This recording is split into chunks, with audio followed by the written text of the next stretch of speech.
We are live. Oh, my goodness. Okay, well, hey, I'm back here. My name's Catan, and I'm the chief organizer of the Mind Sports Olympiad. I'm here with former pentamine world champion Alan Decker. Thank you, Catan. It's a real pleasure to have you here. And we're going to commentate on the final round of the final table, which is the top table, for today's Catan event. And we were just talking about, actually, last year's champion, Ricardo Gomes, who also won 2 years ago, and you were saying a bit about his strategy, because we just saw him pull off quite a win. I was watching some of his negotiation strategy earlier, and he doesn't leak any information. It's quite amazing. A lot of players are giving off information. For example, they might say, I have sheep to offer, and already they indicating that they may have they're trying to get, for example, a development car, or they're trying to get an upgrade. They make it clear what they're desiring. And Ricardo will just go, and he's listening to what all the other players are saying and not leaking the information. So I think that's quite a key strategy he has. Yeah, he's definitely got all the elements. That's what it takes to be a champion, right? The strategy, the psychology. And he's extremely competitive. I mean, he absolutely is trying to crush his opponents on this board. That is true. Now we're being handed the current standings going into the last round. So here we go. Let's talk about them. You can't see them, but we will tell you what they are. So we've got two people with perfect scores. So you can have 11 victory points. So you win 10 plus 1 from each round. And two people, one is David Percik, who we saw win the second table a bit with a commentary just a little while ago. And the other is James Heppell. You want to tell us who James Heppell is? Well, James Heppell needs no introduction, I'm sure, to people who've been following there we go. Okay. The Mind Sports for years. He actually won the pentamine last year. James is a really tough competitor, and he's got so many games he's strong at. He's improved. When he first came to the Mind Sports, he came just for chess, Catan, and he's since picked up Settlers of Catan. He's since picked up Entropy. I think he won the bronze medal last year, if I remember correctly. So James is a really tough competitor. And his victory point score puts him in an excellent position for gold or silver. Absolutely. And then speaking of Ricardo Gomes, he's got 2 wins and one second place finish, which is why he's at 31. And it's worth, we'll explain in a sec the tie breaks. How the tie breaks work. But then we've got Kelda Smith. She's with 30 points. And we see that she's won 2 games, which means that she has 22 points from wins, and it must be another 8-point second place finish or something like that. Yeah. Or there you could be third place with 8 points, but probably second place. And then we've got several people there with 29, so it's quite tight at the top. And we should say any of these 4 players can win. Any of these 4 players can win. The top 4, that's right. Yes. So we're looking at the players. Here we are. So basically, Ricardo, he's got the same position he had last time. Maybe that's his lucky chair. He's done a good job claiming it. And his lucky peak cap. That's right, as well. Yeah, part of the poker, I guess, face that he uses. So going in clockwise order, we have Ricardo Gomes in the top right of our picture, followed by Kelda Smith. Yep.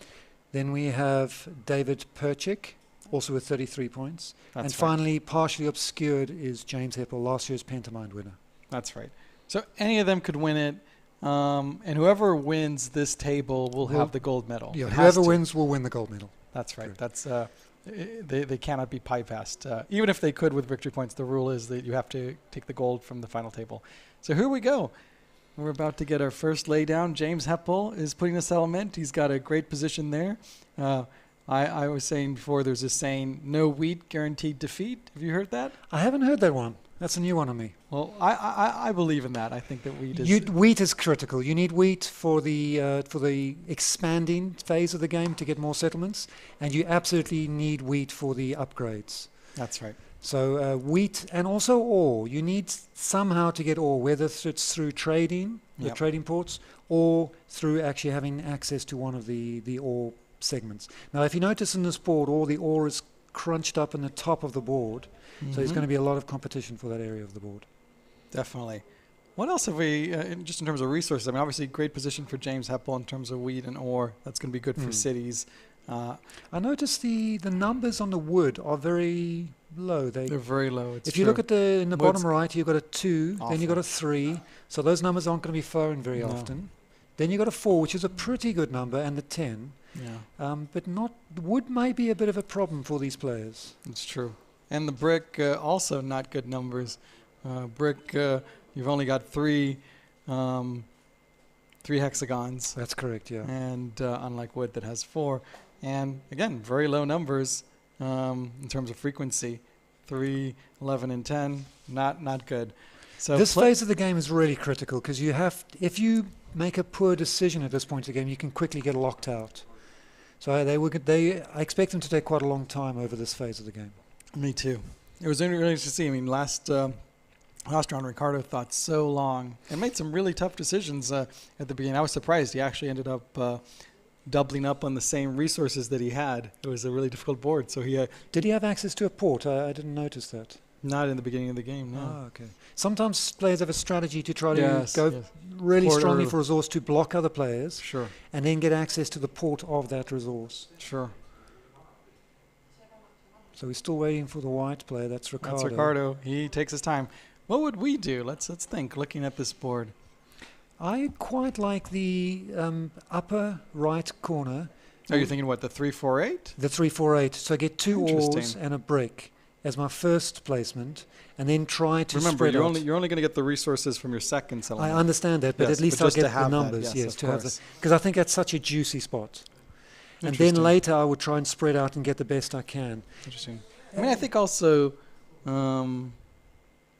It's good for expansion to make sure you get good access to brick and wood early on. yeah. So another spot that sort of shouts out at me is a spot in the middle of the board where you got the 3, 6, 11 that the Mhm. wood the wood brick and the sheep. That's also a fairly juicy spot. Problem is Hmm. you could get blocked out from ore if you go Well- too far away from it. What about the 5, 6, 11? Maybe even better. The only problem is you pretty may decent get numbers. you may get locked out of wood. Sure, sure. I mean, that's the thing.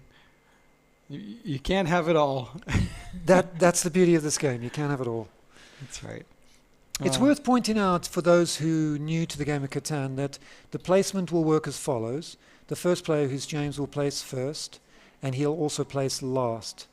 The second player will place the settlement second and 7th. The third player will place 3rd and 6th, and the fourth player, in this case it's David Percik, will place 2 settlements directly after each other in the middle of the game. So sometimes I've often heard it said that the best positions to place are 1st and 4th. You're at a slight disadvantage placing 2nd and 3rd. Do you agree with that? Interesting.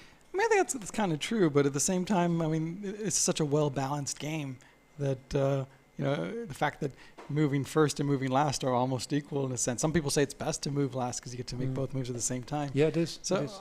I think it's pretty balanced either way. A lot's going to come down to the numbers. How you negotiate is very important. Oh, absolutely. Afterwards, totally. So look at that. Ricardo's still thinking. What are They you should talking put about? they're going to have to put a clock on him, I think. Maybe. I mean, this is unbelievable, but this is standard. So he's got the. Oh, there we go. We can give the phone back. We had some. Okay, there we go. We've got something here. We've got the phone here, but which had somebody's phone. We're just handing it back that had the victory points. Cool. Sorry. Back to commentating. Still, Ricardo's thinking. So we talked about the 5, 6, 11. There's the 5, 8, 10 as well. Well, that would really dominate The wheat supply, yes. Which is interesting at the bottom of the board. The good thing about that 5, 8, 10 is that no one's going to be particularly attracted to the segments next to the desert. So it might mean you can almost lock out other players from the wheat. Yeah. But there are 4 wheat segments, so it's quite hard to completely block people out. Wow. Okay. He has done it. He has gone for the 10, 4, 8. I think you were saying maybe 8, 4, 3. Yeah, I would have gone for 1 down towards the 3. But then again, it's interesting. The 3 and the 10 are equivalent in terms of numbers. It's not a bad move, but he's decided to go with wood over brick.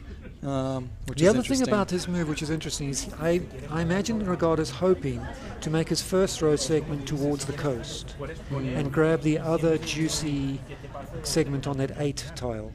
Could be. You have a trading port. It's very reasonable to go down. Double up on the 8. Seems very reasonable. Now we're waiting for Kelda Smith to make her move. Yeah, what is she going to do? Do you know anything about Kelda?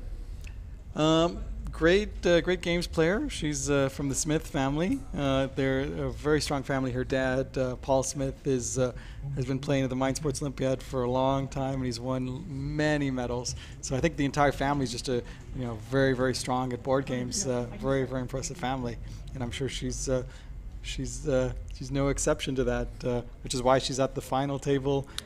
She's done exceptionally well. Yeah. I know her father has won the Awari tournament in the past. I think he's very good at Awari, and also I think he's playing the Go today, the Go 19 by 19. Yeah, great Go player. And he's also a very strong Othello player. Anyway, the whole family's just they're great at games. So where would you go here, Eitan? Interesting. Well, let's see. I still think that 5-11-6 slot. I think the 5-11-6 is very reasonable. But the problem is going to be access to ore. So maybe something like the 9-4-11 slot is also a pretty good option. Development cards are key in this game because development cards give you the hidden points, and they also give you the option to chase the robber away and build knights, and enough knights will give you the largest army. Exactly. And you very rarely are able to win the game without getting either the longest road or the largest army card. Ricardo's chilling. He's doing a little bit of looks like messaging. I wonder who he's messaging. I don't know. We can almost zoom in and see it, but we'll leave him. We'll give him his privacy. Okay. All right. Oh, she chose a shot I selected. That's right. Well, yeah, we were just talking about the 5, 6, Great choice, 11. Kelda. I was thinking about that too, and I think it's a great location. It's tough in terms of where to put the road because you don't know where other people are going to put their settlement yet, so that could easily get one of the blocked things out. that's really challenging in Catan is you need to try to choose a road position that's not going to be completely snuffed out. Yeah, if you do, you might find you actually have to build then 2 roads to build your next settlement. that's right. So she's chosen a road direction that's unlikely, or rather I could say is likely to give her some choices to either go left or to the right. Yeah. Let's listen to the players for a second. Maybe up the volume. Let's see what they're saying. Can we listen to the players?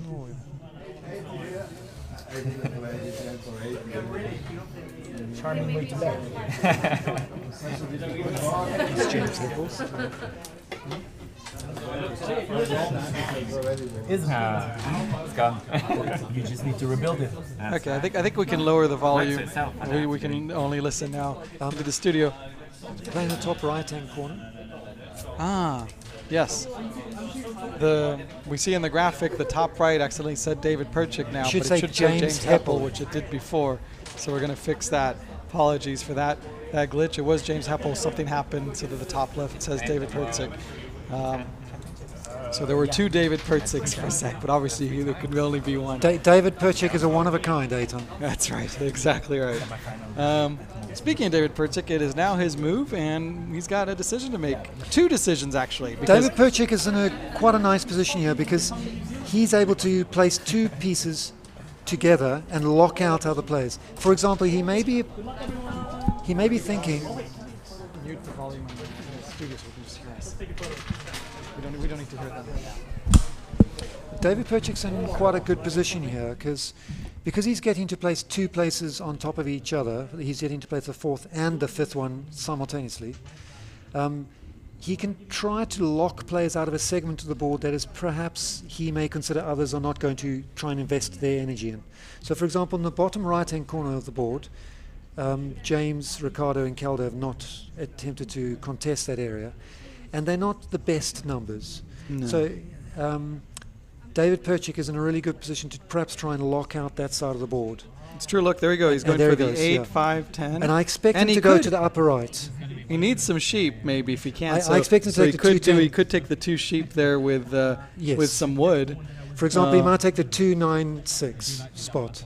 The 296 And by, then yeah, he with creates a a bit of lot wood. of space for himself to expand here later. Nice expansion would really, yeah, it's true. That seems like a I think that's a very good choice from David. very reasonable.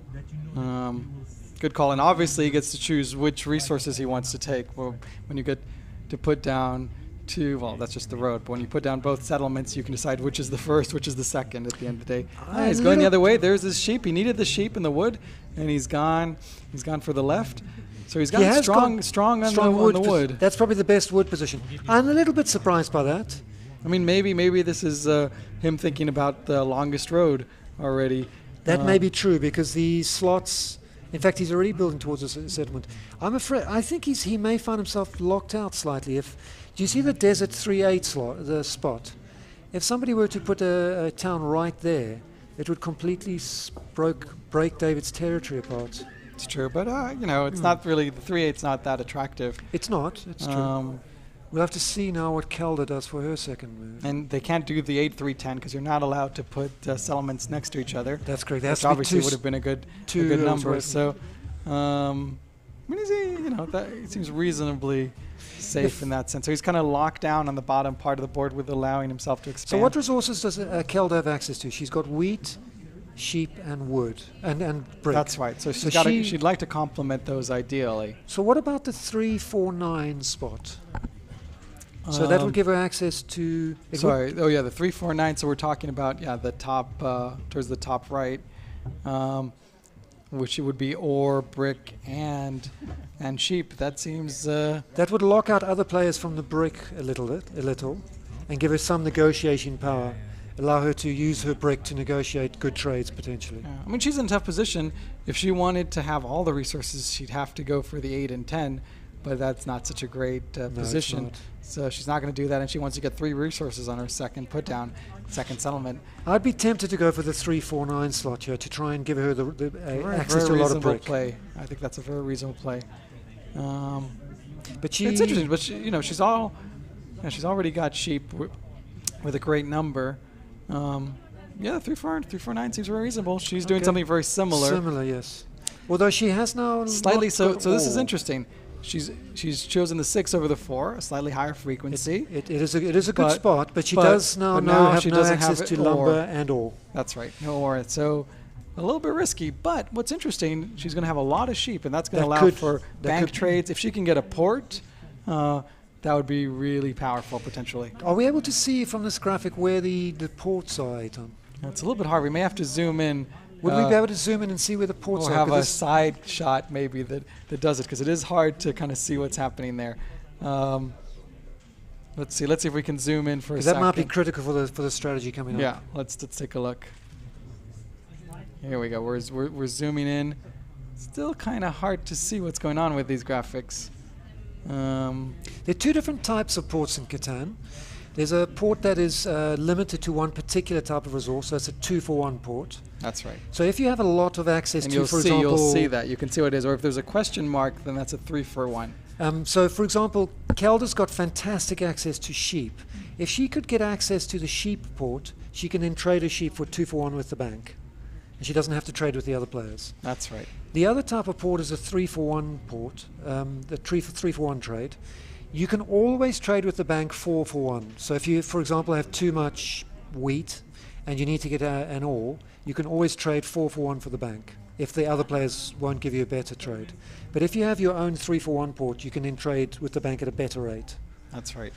So let's take a look. What have we got here? We can kind of see the ports. We can see, even though not that great actually, it looks like the bottom right is brick, and then in the middle bottom is a 3-for-1, and then to its left another 3-for-1. So we can kind of see, but let's look at the board again for a sec, just to think about what's going on here. Obviously, it's White's turn, which is Ricardo. He's a long thinker. He's got a hard choice to make. What's he going to do? What do you think, Alan? I would be tempted.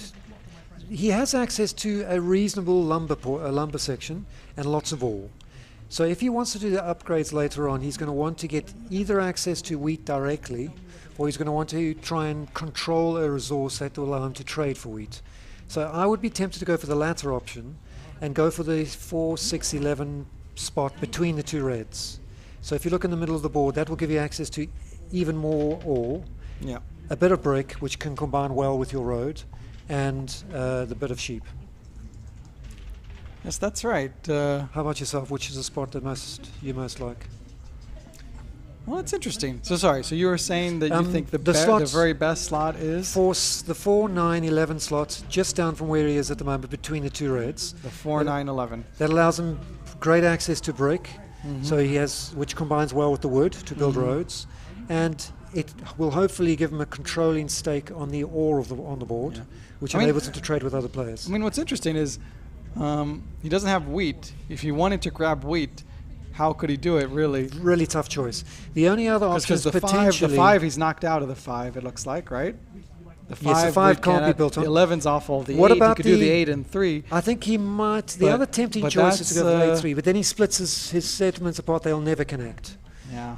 My But he doesn't top need it, choice but is that's the just 4, 9, wheat. 11. That's and then he only gets 2 resources instead of 3. So sorry. So you do think the 4, 9, 11. You like the 4, I 9, would go 11. for the 4, 9, 11 spot. I mean, that would The- complement. That would give him sheep and brick. Eitan, So he'd have what- everything but wheat. Eitan, we basically. keep talking about what's good for the players, but let's talk about another aspect of this. Is what about what might be good to hurt your opponents? So, for example, if Ricardo thought that his biggest challenge for winning the board was coming from, let's say, James Heppell, how would you play in that regard? If you wanted to focus on defeating James Heppell, what would you do? Interesting. Well, obviously, you can see that James Heppell has ore, wheat, and wood, so he's missing sheep and brick. So you can, if you were to isolate the sheep, that could be very inconvenient. And look, he's done both. He has taken both the sheep and the brick, and a very aggressive move. That's super aggressive. Where the 2 roads are now headed towards each other between orange. What's interesting here, I want you guys to notice, is he gets, by putting down his second settlement on sheep, wood, and brick, he actually has a road, and he's going to get to make a move. Not only that, Eitan, he's going to second get to move. build before the yellow play, well, David. exactly. He's going And to he's get to gonna- build a road before orange, and therefore he for sure will be able to have a road going down into the 5-2. I think that's David Percik is going to be pretty unhappy about that move. Definitely quite unhappy. So that leaves Heppell. James Heppell to move. Yeah. He's got a few pretty good slots. I would still be tempted by that 4, 9, 11 slot. And the other one that's pretty juicy might be the 6, 11, 12 slot, which gives him access to a good wheat segment, and it gives him extra access to wheat. I think James got a couple of good choices here. It's true. I'm a little surprised by Ricardo's move, which seems to be quite aggressively aimed against David Percik. Well, it is an aggressive move, but then at the same time, he does get 3 resources that are all different, and the only resource that he's missing is wheat, which he'll get access to next time. Perhaps it's a move of and the surprising 5, depth. The 5 weight will be a very solid wheat once he gets to lay down that road and the settlement. The other nice thing about that is, although the 2 slot is not a particularly great tile, No, really isn't. what it does mean is that when people are placing the robber, they're not likely to place the robber ever on that tile. So you will always have it open. Well, that's true. It's a but small thing, but it might. It is a small thing. So look at James. James is laughing. He's in a good mood. He's thinking. He's actually. Oh, look at that! There. Can we have the audio up? Ricardo's talking to him. He's trying to convince James to do certain things. Then James would come here.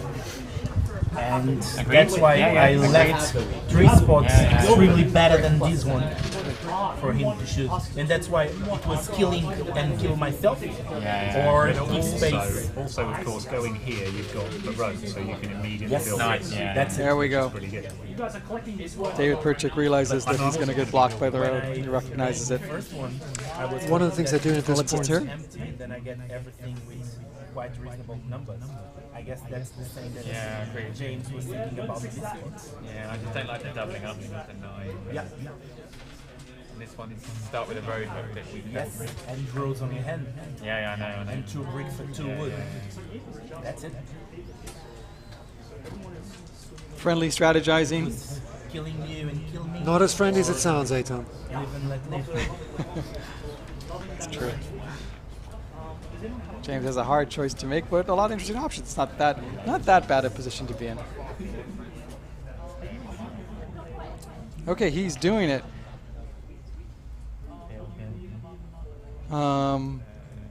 Okay, we've rotated the board.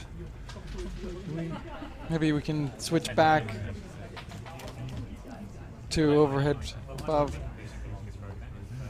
Right. There we go. Okay, back So to we're our about to orientation. start. It can be quite disorienting to see the board rotated. This is good. They're shaking hands. Look at that. Everybody knows this is it. They're going for gold. Here we go. All right. All right. James is taking the middle of the board, and he's rolling. Let's. A 3. Okay. So One of the things I think is great about James's choice is he hasn't doubled up on too many of his numbers. So it's quite a nice spread of that's true. numbers. He's got diversity of numbers. All right, so we had a throw of 3. So we have already some lumber for James. Where's he going to build us? Ah, he's trying to go for that great spot. If he can get that, that is will a be tremendous. Tremendous position for James if he can get that. Absolutely. A 6. We heard a 6. So obviously he's going to lay down his road. He's got to lay down that road. He will lay down the road, absolutely. On the 2 and 5, he's got to block David Percik, and he's going to Looks do like something else. Ricardo's handing out the resources. Oh yeah, he's playing the banker. It's actually up to the players themselves to tell the banker that there's a resource that they require if they miss it. There, he's laid down the road. It's done. He's getting ready to build that settlement there, which will give him access to wheat, the only resource that he's missing. 8. Okay, so that's some wheat for David. Some ore as well. Or stone, Ricardo calls it. We normally call it ore. Sure. I think James has found himself in a pretty good position here. We'll That see. was- If he's able to lay down that settlement, that's going to be great. If he isn't, then he's in Yes. trouble. But can somebody stop him? I mean, Ricardo would have to build... Well, he doesn't have 2 access more to roads. sheep. Remember, he's going to have to trade into sheep. It's not going to think- be that easy to get that settlement. What about David? He's going to have to rebuild that road. That road is now wasted. Which direction he's going to go? Is he going to head up towards the top left of the board? I think so. He's going to have to. There's not a lot of expansion No, no. spots He's got to do that. He's got to go for the next to the desert. again, but maybe. again, like he's gonna. There we go. Now we've got the names of the players up.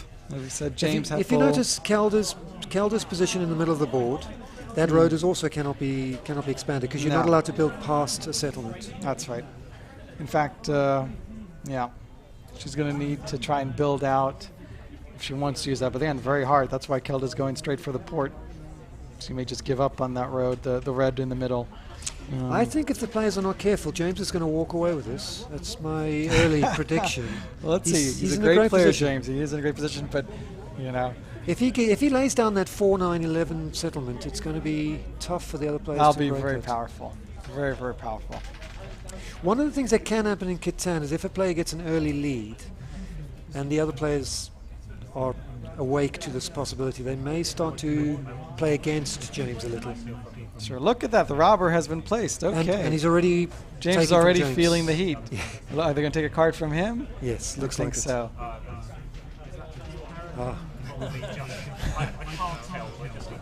I think that's a great move from David. Yeah, David's right. He's recognizing the threat that's being posed. And then also, wheat is so critical. The other thing about wheat is that you will need wheat for building the settlements. Yes, and he's, So if gonna, you he's can dominating. starve- Look, he's yeah. got the wheat. He's got the 5 and 8. So He's he- blocking out the wheat for everybody else. So David wants to be able to get the best trade possible for his own wheat. That's right. So by blocking other people's wheat, he gets to control the market. Absolutely. So actually, very smart. So maybe David's a bit of a dark horse here. Eh? I Absolutely. think we've got some great players on this board. You really do. You really do. It's too soon to count anyone out. Oh no.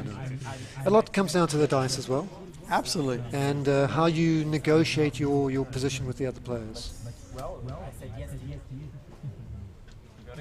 Shall we listen? Shall we listen to the players for a little Let's bit? listen. Let's listen a bit.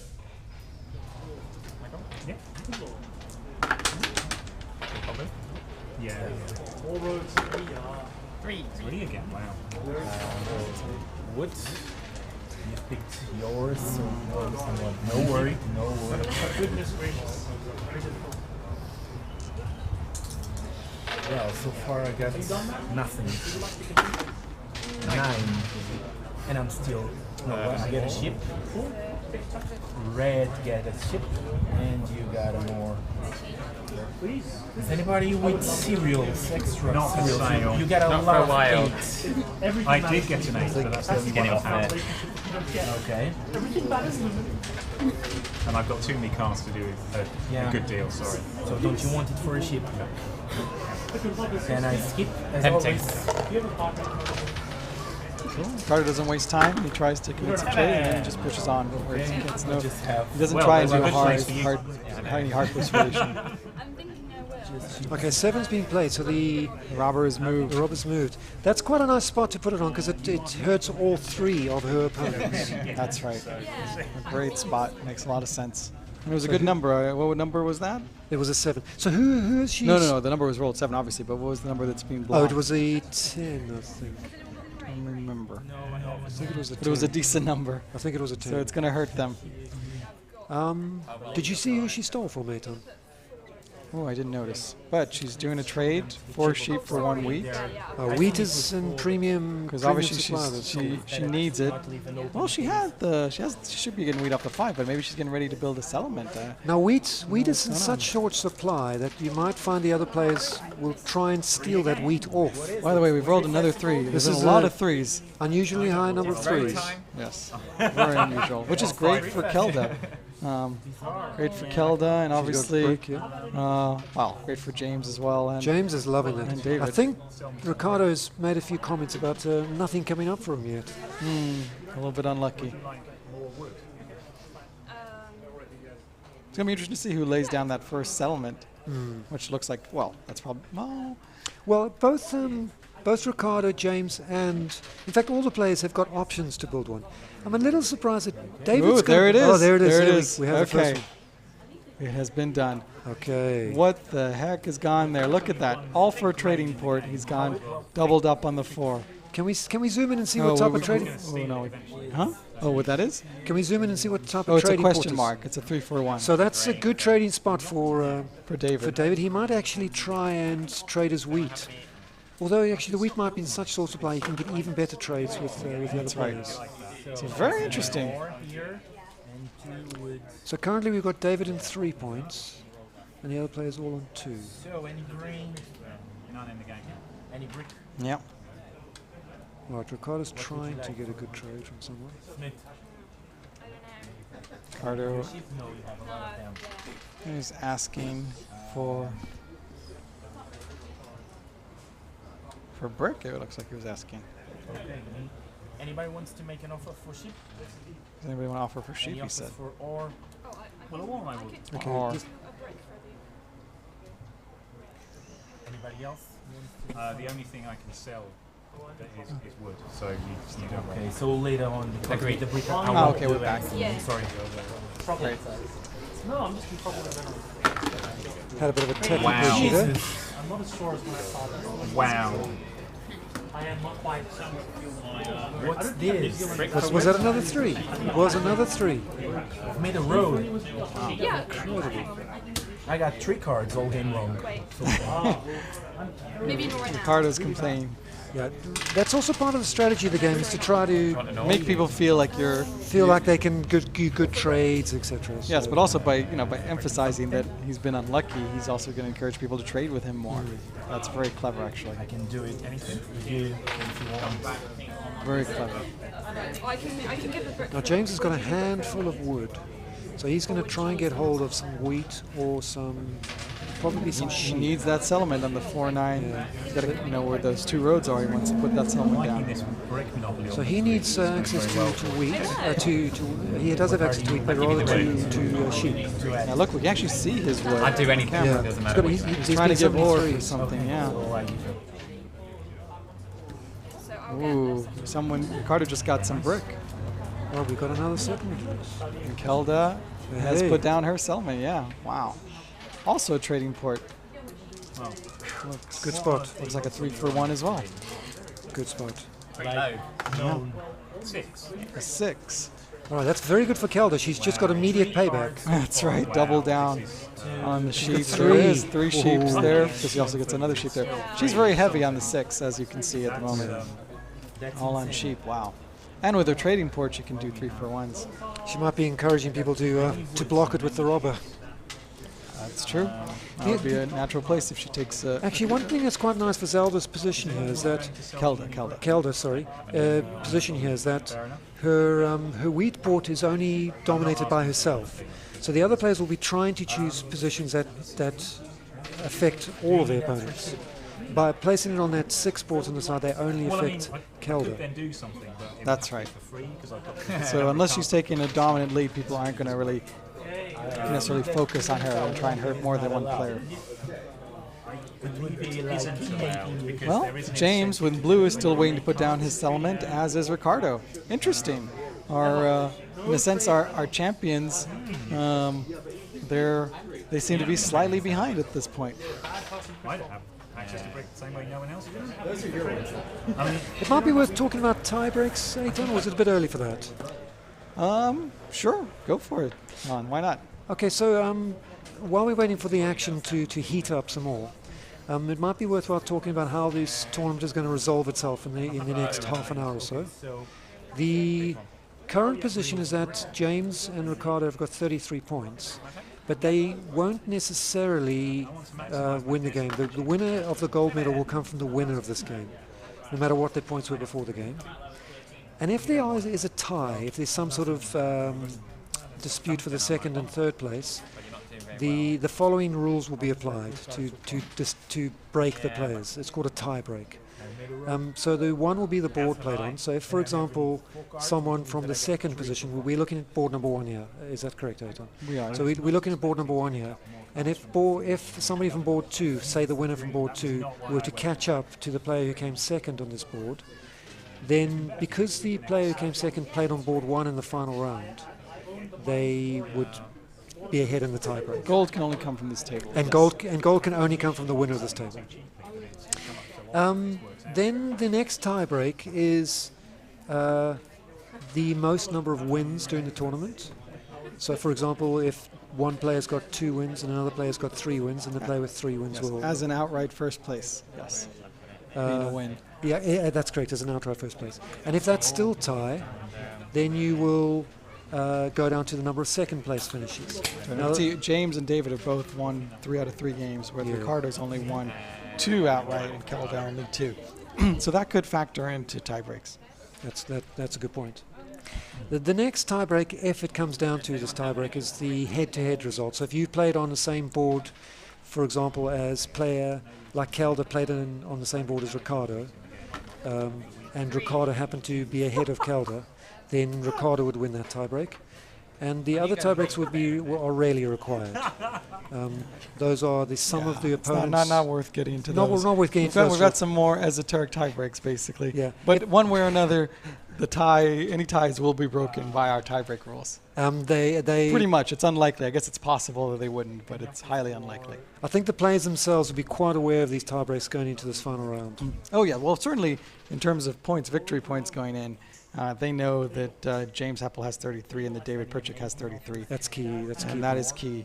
So, for example, if Kelda were to win with 11 points and one of those players had 9, they'd still be ahead of her. Yes.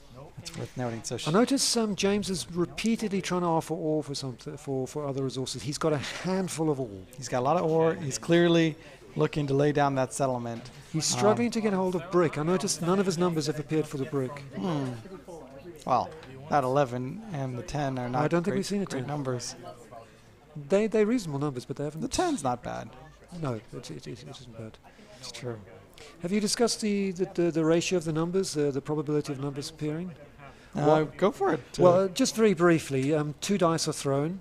The sum of the 2 dice are added together, and that will tell you which tile produces a resource. So, for example, if you throw a 5 and a 2, or rather a 5 and a 3, rather, that's a better example, then 5 adds 3 means 8, and the 2 tiles that would be produced is the ore in the top right and the wheat in the bottom right. Now, there are multiple ways for 8 to be formed. You can have a 6 and a 2. you can have a 5 and a 3, and you can have a 4 and a 4. Now the 6 and the 2 can occur twice. You can either have a 6 on the one dice or the 6 on the other dice, and So- vice versa with the 2. What's nice about the Catan board, if you look at the dots under the number, It tells you they how many tell chances. you Exactly. how many times it can occur, how many options within all the permutations of rolling Perfect. the 2 dice. So If you notice the so there number are 2 36 combinations, Correct. obviously, and this tells you, that the 4, there are 3 ways to get a 4, which obviously is the 2-2 and the 3-1 either way. Correct. And so those dots are very useful for knowing the likelihood of having your number hit. Very useful. So, and obviously the most popular number to be rolled is a 7, which can be done 6 different ways. That's correct, yes.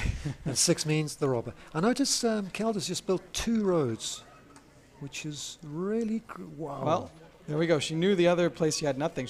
We thought about this, that she's going to have to go and expand somewhere, and it makes sense. Those numbers are not good numbers, but maybe that's where she thinks she can go and do something. The other great thing about it is Those she does are build very that poor slot. numbers. It means she keeps hold of the wheat resource. So Yeah, it's a 5. and that other sheep that's being blocked, that's a good sheep. That's a 6. So that will be good. So it's quite a natural position. A 5 has been rolled. That's good for Kelda, good for James, and good for David as well with wheat. Yeah. I think Ricardo's found himself quite squeezed out of this at the moment. Ricardo is still waiting to lay his first settlement. Obviously, so white still needs to put that settlement on the bottom right in the 5-2. Do you remember right at the start of the game, I was suggesting that Ricardo should have gone for that 4-9-11 spot that 7, James was going for. 7. I really think that would have been a slightly more cohesive move. Keep his pieces closer together. It's very possible. What is James going to do here? Obviously, he's going to get to move the robber. Now, the one thing about the rules, if you're not familiar with the game, if you have more than 7 cards in your hand at this point, When a say 7 is rolled. when a 7 is rolled, exactly, thank you, you lose half of your cards. You do get to choose which cards you keep, but you do lose half your cards, so you've got to be a bit careful of that. And look, James is having to lose half of his cards. Ouch, that is painful. That's painful. It's unlucky. At least he's going to get 1 card back using the robber, placing it on someone, but still very uncomfortable. So where would you place it? Would you try and who's James's tough? That's It's very person to hit? interesting. I mean, going back on the 10 brick is very natural because it hits everyone but him. Or No, the 10 brick is part of James's spot. That wouldn't oh, work. sorry. Of course, he's Yeah, blue. Sorry, that doesn't make any sense. So, ouch, that's not easy to choose from. No, I would. That's right. For blue I would be tempted to on get the multiple 9. people is tough. He could double up on the 6. I would do the 9 sheep, perhaps. That's possibly. What? No, the 9 sheep is him as well. No, He's he's not. not. Hasn't built yet. Oh, but hasn't he built wants yet. to. And So then- he could do it, but then if he's going to build on the 11-9-4 soon, then that Why doesn't don't make we sense. listen to the audio from the hall to see what James is trying to thinking? Random card. Okay. Yeah. Yeah? Well, if you're interested in... Oh, I don't have it. I was trying to do a counter offer for your turn, Ricardo. I can't. Sorry.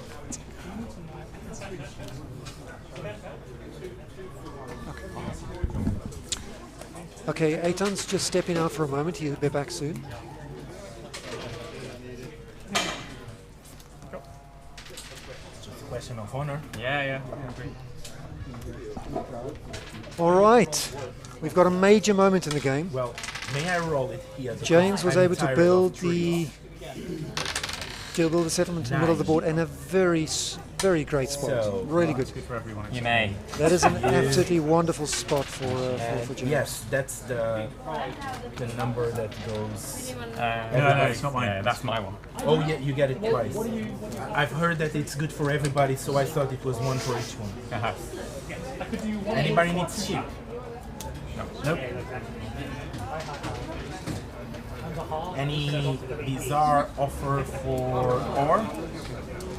Because that's all I Well, have. bizarre That's in quite- that you're offering you sheep. Okay. All right, welcome back, Aitan.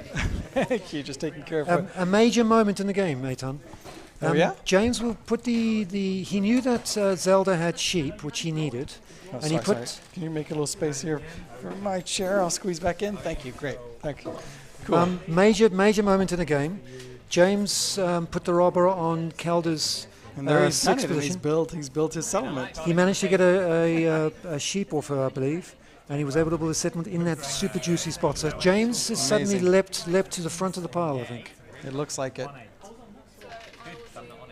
Great positioning for James. I think Ricardo is going to struggle now. Yeah, it really does look like that. Well, can Ricardo? Can Ricardo recover from this position? I don't know. He's got to. He's got to lay down that that settlement. White needs to put a settlement 5-2. A 4. There we go. He just built. James just built it, and indeed he's got the ore. And two lumber obviously for David David. Percik gets the wood. Yeah. I would say that that settlement has given James a major boost. I agree. Major boost. In fact, if you were going to, it's interesting. Where would you upgrade into a city for James? I'm not even sure. If I had those the two. choice, I would do the wheat position. blue. The So top, you think the 5, 9, 10. the 5, 9, 10 Very, position. very natural place to go. It's true. Certainly that would give you more ore and wheat to make more cities. Exactly, yes. The other juicy spot is the 3, 10, 11 to help you build roads. So you can expand quickly into territory. Yeah, definitely true. Although, where else does he need to? Where else does the blue need to expand to? One It's thing not that clear. Blue's threatening to do, I think Blue's suddenly found himself in a great position. He's trying to build the longest road through the segments 411 between the ore Oh, I see. and then the 5-4 ore Maybe wheat. it's all the way. possible. And then it's very hard to break that road because you can't build any way on it. One of the rules of Catan is that if you have a road that gets built on, the road is broken. And if James were to connect his two settlements in the middle of the board to the settlement at the top of the board, that would be a road that could not be broken. It's true. So That's I very think true. James has found himself in a very, very good Could position. go for longest road later. Absolutely. Very interesting. All What is he right. doing? Okay, Ricardo has traded. He's given up some of that ore. He's gotten wood. I think people are realizing now that Whoa, whoa, Ricardo's... whoa! Look at that! Look what's going. There's about to be a trade here. Oh no, that's not a trade. That looks like he was doing that with the bank. Excuse me. That's David dealing with the bank after a trade. So he just bought a development card. It's always powerful to have a development card. Development cards are key to this game. You can't play the development card immediately you've played it, but you can play it on the following round if it's, for example, a soldier. I heard that a 4 has just been hit again. So David's got lots of ore. It's lumber. That's fantastic for him. It's true. But at least James got more ore. So what does David here with Orange want to do? I would say that he firstly one of the things he would like to do is connect his cities to ensure that he gets the longest road. But I would say he would be trying to build at that spot 3-8, which is already open, Yeah. which gives him extra access to lumber and to wheat. Expanding in the top of the board towards where Kelda has built her roads is another option, but he's going to have to do that very fast because if Kelda gets down the settlement at the 9, 11, 12 position, it'll make it nearly impossible for him to get around that It's block. true. It's true. I think suddenly James has found himself in a very nice position. It is true. What is David doing here? James, what's that? He just bought a development card. Okay, he's had a sneak peek at it. So they're all Yeah, right. Now that I have it. Kelda, David, and James all have development cards. 7. Oh, and Ricardo's had a bit of a How many body cards has blow. he got there? He's got 8. Ouch. That Oh, is he's- painful. Stronger word for Oh, Wow. James. Unlucky. James is. any words for the same thing.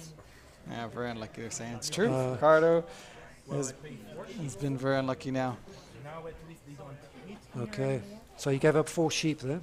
It's a lot of sheep.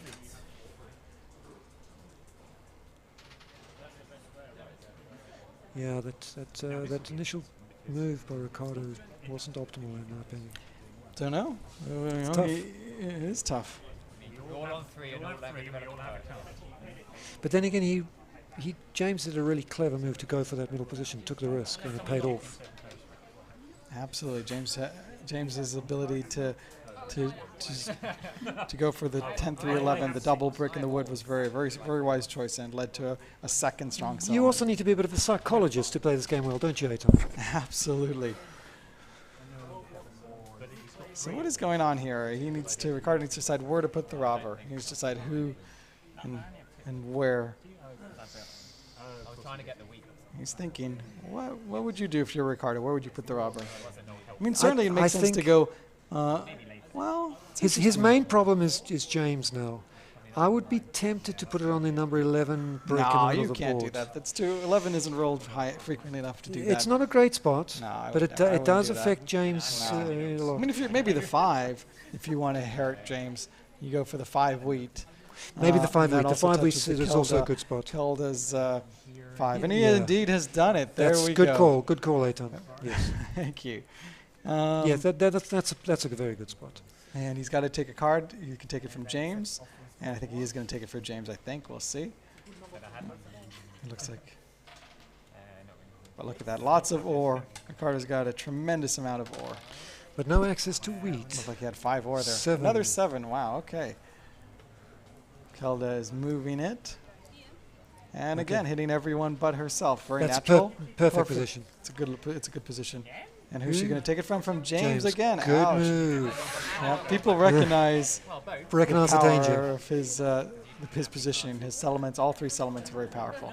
But even though it hurts because he's losing resources every time the robber hits, at least it's hard for them to block him out. He's got so many good numbers. And a lot of the different numbers don't match. So, for example, he's scoring on 4, 5. Almost every roll he's going to get something. Almost every roll he's getting something. Yeah. It's true.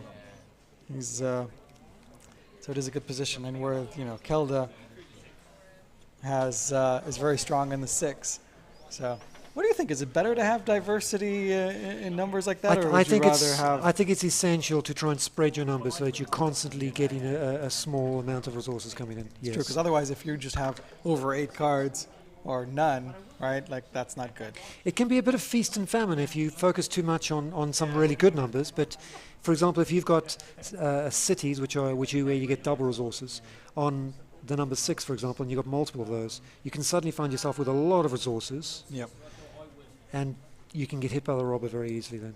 Absolutely. The other thing as well is that if you get a bit unlucky and the number doesn't come up a lot, you can find yourself in famine mode and you don't get anything. Totally. I prefer spreading the numbers. I think that's very sensible, and it's similar to resources where it's even more fundamental to diversify resources. Yeah, absolutely. Unless you can access to a critical port. Yes, of course, that's true. Also a very smart strategy. At the Speaking moment, of we've only ports, got we've got David only and 2 Kelda, ports at yeah. the moment, yeah. That's orange and red with ports. We're joined here by Demis Hassabis, who's off camera at the moment, but he's... Actually, shall we we can do a quick little interview. Demis, you want to jump in here for a sec? Yeah. Okay, I'm going You to... can do it, Demis. Okay. Yeah. All right, we're joined now, while Eitan just vacates his seat, we're joined now by Demis Hassabis, who's one of the sponsors of the event, and also... Oh, sit down, please. Oh. So, How's the game going? James was in quite a tough position, but he had a fantastic move in the middle of the board. He got the 4-9-11 spot, Yes. and his position's suddenly become very powerful. Ricardo's been blocked out of the game. I think Ricardo's going to find it tough to recover. Mm-hmm. The only spot that Ricardo really has available to him, apart from the 5-2 spot on the coast, is the 8-3 spot on the top of the board. But you Yeah. can see since the beginning of the game, He hasn't gone for it. he hasn't even built a single road. It's He not a built- bad spot, though, the A3 spot. It's not a bad spot. That For might a reserve be, spot, right? and nobody will challenge the 5-2 for a while, so you No, can probably exactly. wait for that. James, Why hasn't he expanded to the A3 spot earlier? Was it... because he needed to block out David Percik to get off into the 5-2. exactly, yeah. Yeah. But since then he hasn't got access to wheat, Mhm. and he has found himself with no access to lumber. He does have 2 spots on lumber, but the 2 hasn't been thrown in. The 10's the only been 10's thrown not once. great. Yeah, he's a bit of trouble, and he hasn't got a port, right? So No, he hasn't got a port. what colour's James? James is blue and in a really strong Yeah, position. James looks seeing strong. And Kelda, The nice thing about David Perchik's position as well is he's got very, very strong control of the wheat for the moment. yes. And a lot of the players are struggling to get hold of wheat. Yeah, so he can probably do good trades with that. Yes, that's correct. So maybe that's why Ricardo needed to block that. I think that's why he Otherwise, chose David that was in early going game. to run away with it probably. So Demis, whose turn is it? how's your game going? I finished my game. Okay. I won my game today. Oh, well done. The last game, but it's not been a good tournament this game. Fair enough. This is quite a good high quality final table, right? Is James on? Who are the people on 3 wins here? Are they Okay, all so on we've 3 got wins? James Heppell on 33 points with 3 wins. David Percik is on 3 points, also with 33 points. So they won 11 points in each game. Ricardo and Kelda on both on 2 wins apiece. Right. Ricardo has 31 points and Kelda has 30 points. Right. But according to the tiebreak system, the winner, whoever the winner is, will win the tournament. Now we get a chance to look at the players. Ricardo's smiling even though he's in a difficult position. I guess I'll do 3 for 1 there. Okay. That was previous round. So a lot of sheep came out there. Early on we had a lot of 3s being rolled and it had a glut of lumber.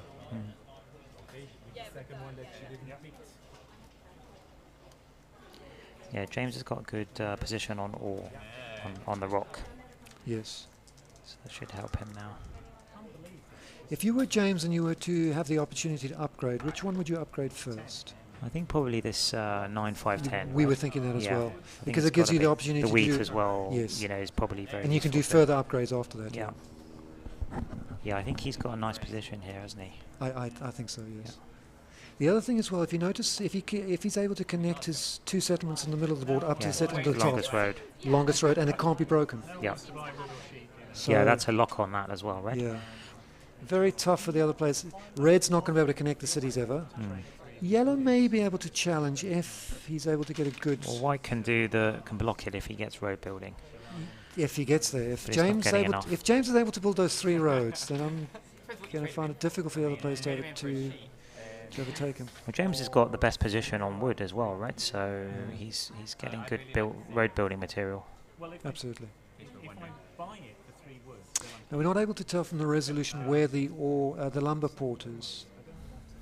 Looks like it's there Yes. by the 9 or 9-12. So James may be edging to try to go for that lumber port later. I don't think there's not enough lumber in the game, is there, to be doing trading, even 2 for 1? Doesn't feel like a lumber kind No, of but you game. might suddenly find yourself in a glut of Yeah, lumber. that's true. Yeah, That's maybe true. a lot of 3s are thrown. Okay, so 1 for you, 1 for me, 2 for him.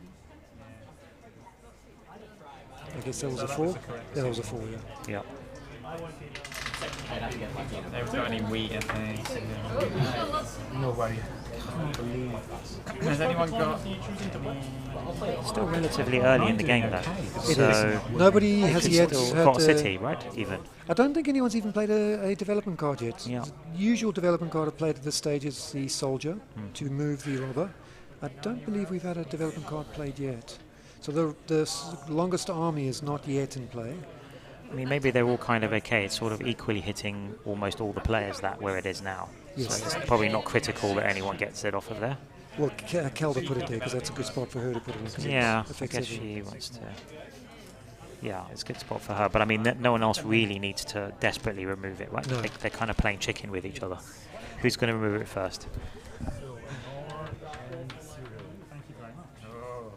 What's your strategy here, Demis, if you do find yourself a bit down on your luck? Do you try and... I think you go for cards, really. I think if you're hemmed in or you're unlucky early, I think you've got to try and power up on cards. Would be my strategy. Okay. Try and I mean, there's a little bit of luck involved. Obviously, what you get there, you don't want VPs early, but the other stuff gives you some power later. So you don't go for development cards, for example? Yeah, development cards. Development Yeah, cards, yes. that's right. So if Yeah. you're behind early, I think going for development cards would be or if you're hemmed in, like Ricardo, I'm imagining he's probably getting a few cards. He's trying to, although he's not really on the right things to do that, is he? He hasn't got wheat, for example. He's got no access to wheat, and he's Oh, struggled that's the with other reason lumber. why he had to go for the 5-2. That is his only wheat. He desperately needs to build there, right? Yes. He'd be back in the game if he could build his two Yes. two villagers. I see he did manage to build a road down to that 3-8 spot, which is a Well, he's juicy got- spot on yeah. the coast. The problem is he's not even picking up. I mean, he's not picking up brick at the moment either. So it's pretty tricky for him. He needs. So I was wondering, do you try and get the other players to feel more sympathetic to you? Yeah, you should. Part of at the this psychology of the point. game. Yeah, of course. I mean, they should be trading with Ricardo now, but everyone knows how dangerous a player he is. So he's a shark. he's the current champion, isn't he? So he won last year, and I he won last year. year. I was in the final table with him. Yeah, so he won last year, and I maybe believe he won the year before as well. So he's on it for a hat trick if he can win. Exactly. So he's very good at coming up from quite far behind. So you can't really give him too many good trades, even in this position.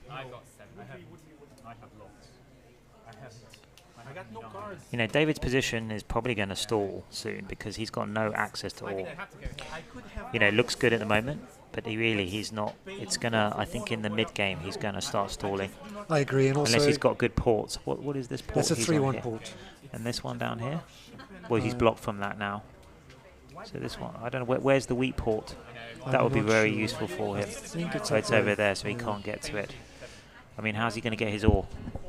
He's going to have to trade with the bank, I guess. He may be able to form some sort of pact with Ricardo, swapping Ricardo's ore with his wheat. Yeah, that's probably what he'll have to do. Yeah, I don't like David's position from here. So would you say that Kelda and James are looking... James, I think, is quite well in the lead, I would say. I would agree, but Kelda not too far behind. Let's see, she's not really on ore either, right? So... No. It's not... So James is really in the prime position. I think James is clearly in the lead here. Kelda's position is pretty good. She's got some expansion over here. Yes. And if she builds that 9, 11, 12 spot, it's going to make it very difficult for James to expand. Yeah. Well, I know what it is as well. Yeah, the 6, 11, 12, you mean? Sorry, 6, 11, 12, correct, yes. And then she's going to have a lot of sheep. Where's the sheep port? Is that the sheep port there? If that is, that's in a pretty good spot. No, that's a 3-4-1 port. Are we able to zoom into the board? Try and find the sheep port. I suspect it's at the top of the board. See, I think that's the sheep port. That is the sheep port. Oh. That's the sheep port. Now, so if she can get there, she's going to be really motivated. She's she's got 3 on 6s. Yeah. So she just needs to build one there and then one more there, and I think she would be in the lead then. Okay. With the sheep port, and she's not really going to be contested for the sheep port. All right. So David's just built a new settlement in a pretty good spot. Yeah. The 3-8. Yeah. It is next to the desert, but it gives them great access to wheat. 11. So brick. Lots of brick. I'm good when it's 1 card. That's good for James. We think James is probably in the lead here, and that's given him a nice boost. Okay, James is looking for wheat. Obviously, he's struggling with wheat. Well, he's trying to build his settlement there. Yes. I would be very cautious about trading with James now if I were the players. I actually like Kelda's position. I think it's got very good potential. She's lacking ore, but if she can get to the sheep port... the other thing was if she can build on the coast, or at least build where her settlement is, it would mean that somebody would have to build all the way past her before locking her out of that port. Yeah, I don't think anyone's going to realistically lock her out the port with the amount of how few brick there is in the game. I mean, the brick's pretty poor, isn't it? It's 3, 10, 11. Yeah. And she's on 2 of them. So if she can get enough bricks, road building would be a gorgeous card in this game. The road building card is one of the, for those not familiar with the game, one of the development cards is the ability to build 2 roads, the road building card. Fantastic card, particularly in the early parts of the game where you can get a bit hemmed in. And especially in this game where wood and bricks are particularly rare. Yes. For some, which is not very usual. All right, James has done an upgrade. Wow. Okay. So James has just gone from being in a clear lead to a... very clear lead. A very clear lead. Thank you for that clarification. Well, it's that's pretty good, and that even makes that wood port sort of pretty useful now, potentially. He's doubled up on 10. I think James is going to be difficult to stop. Kelda's going to have to get moving soon with her to that sheep port might be a bit too far to get into play.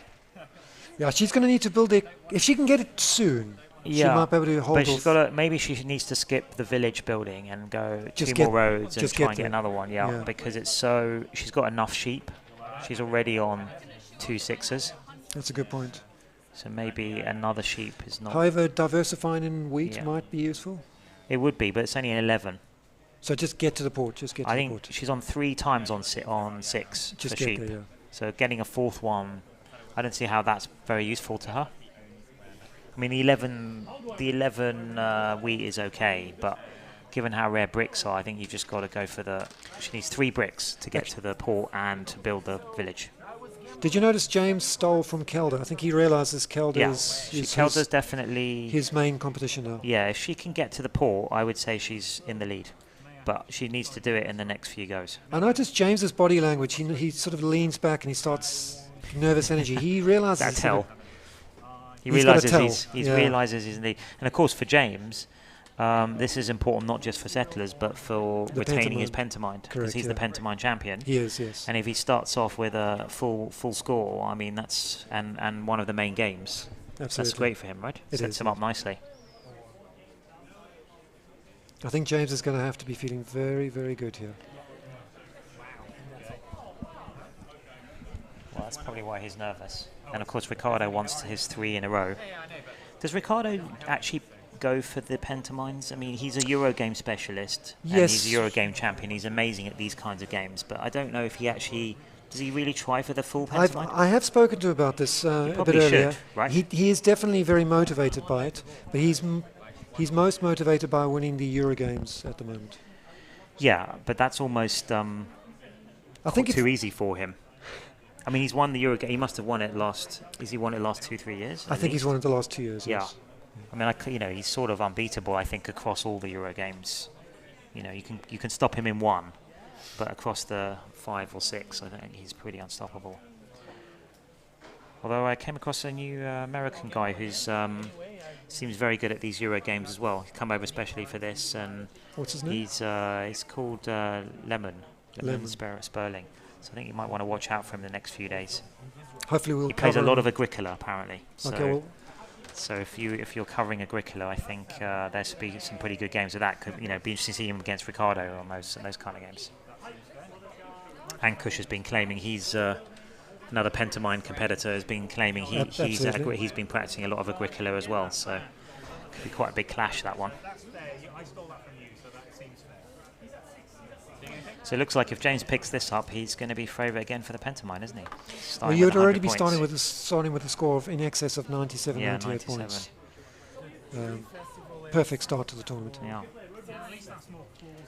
I'd rather the 3. Right, we had a 6 there, which means lots of sheep for Kelda. So she's got the 3 for 1 port, so she can make some bricks out of those sheep. She also needs wood, though, right? It's actually wood's her problem. She's sort of not on wood and not on rock.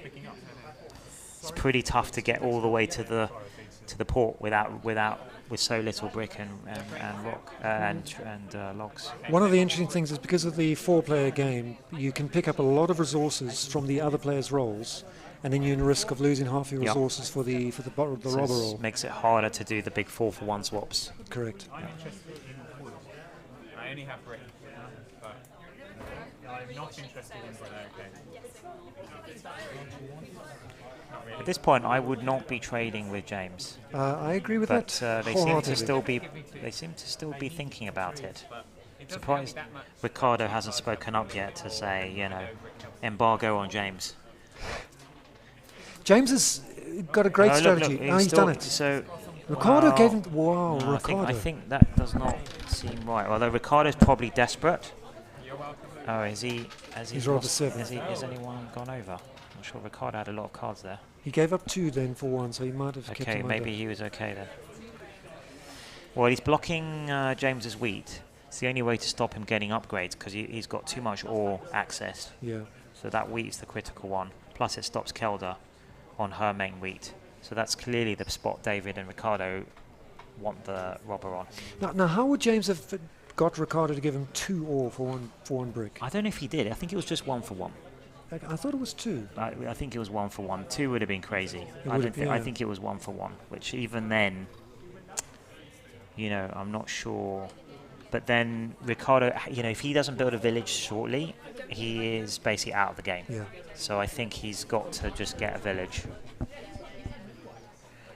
So maybe if he was paying attention, he'd know who's got the resource that is missing. And I believe he's missing wheat. So he's just going to have to hope he can steal a wheat from David. It's fine. Yeah, so who moved that then just now? Was that a Ricardo rolled a 7. Okay. So he's stolen something. What did he get? Can we see? Stolen something. He A got brick. a brick. That's A pretty brick. useful. I understand your He Except needs he- wheat. Yeah, he needs wheat. He Yeah. needs wheat. Maybe he'll trade with the bank. He can do it. He can trade 4 for the bank. Well, that's so expensive. He can't. I don't think he can afford 4 or. But he's so desperate. I think he's I know, but he can't. In his position, he cannot afford to do that. Okay, so what Ricardo will be trying to do is to try to encourage the other players to give him a better trade than 4-1. Yeah. The problem is that when you do 3-1 trades, although that's better for you, it's even better for the person you're doing it for than giving it to the bank 4-1. So at some point, even though 3-1 is technically better for you, it's not really because you're 'cause giving it- too much to the To other the player. opponents. Yeah. But really, I'm surprised no one's trading for him like 2-1 for the wheat. By the way, the reason he needs a wheat is because he's got all the other resources and he needs to build a village. So the only thing he's missing is a wheat. We can see his hand. He's got a sheep, he's got a brick, and he's got a wood. Demis, where would you build if you did get the wheat? Would you build in the 5-2 spots? Yeah, or I the think 3-8? you have to in this case because I agree. he hasn't got any wheat. Wow. Wow. So He he did did 3 for 2. That's a good trade. That's a good trade. The 8th, yeah, I'm not sure. It's where's a he gonna difficult build? choice. Yeah, I Yeah, think well done, Ricardo. I felt that would be better. Good. He needs the wheat. Oh, and he's built a development card. So Yeah. a great round for Ricardo. Yeah, he's back in it now. He's So had that was a major great boost. trade for David, and of course David did it because he doesn't get any ore. So what So- David will be able to do on his turn is do an upgrade because he's now I got the think 3 so. wall. Yeah. So that was great for Ricardo. It was also great for David, and they were willing to do it with each other because they're in 3rd and 4th position. Yeah. So that was they had to get back into the game.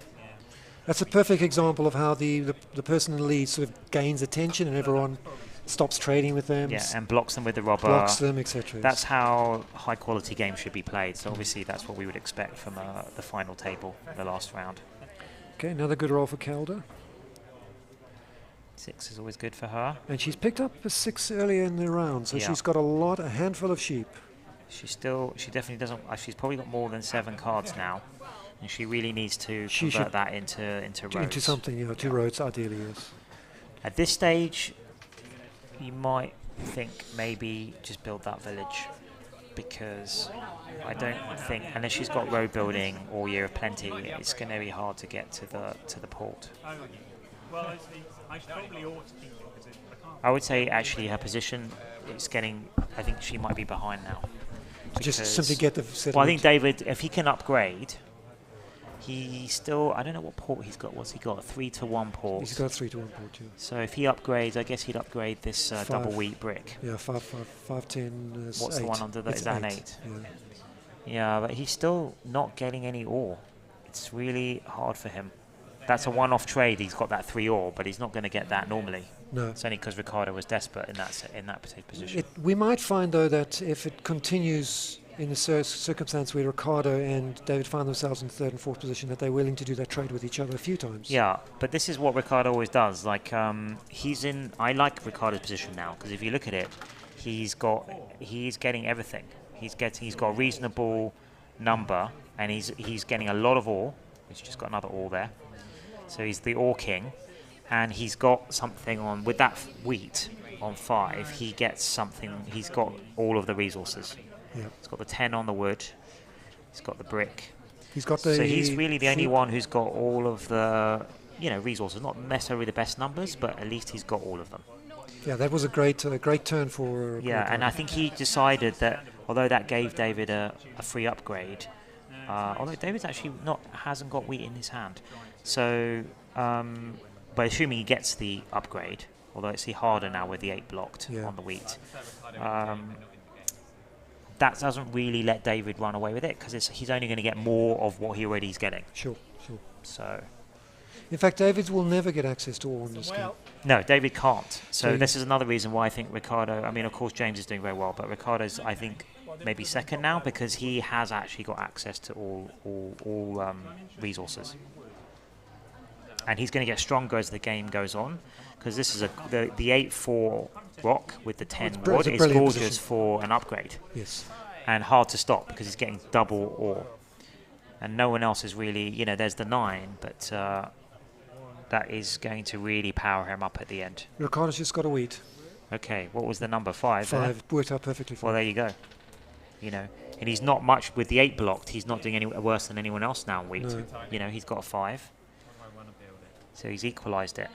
Yeah, that getting to that point was key for him. Getting to the 5-2 with the wheat.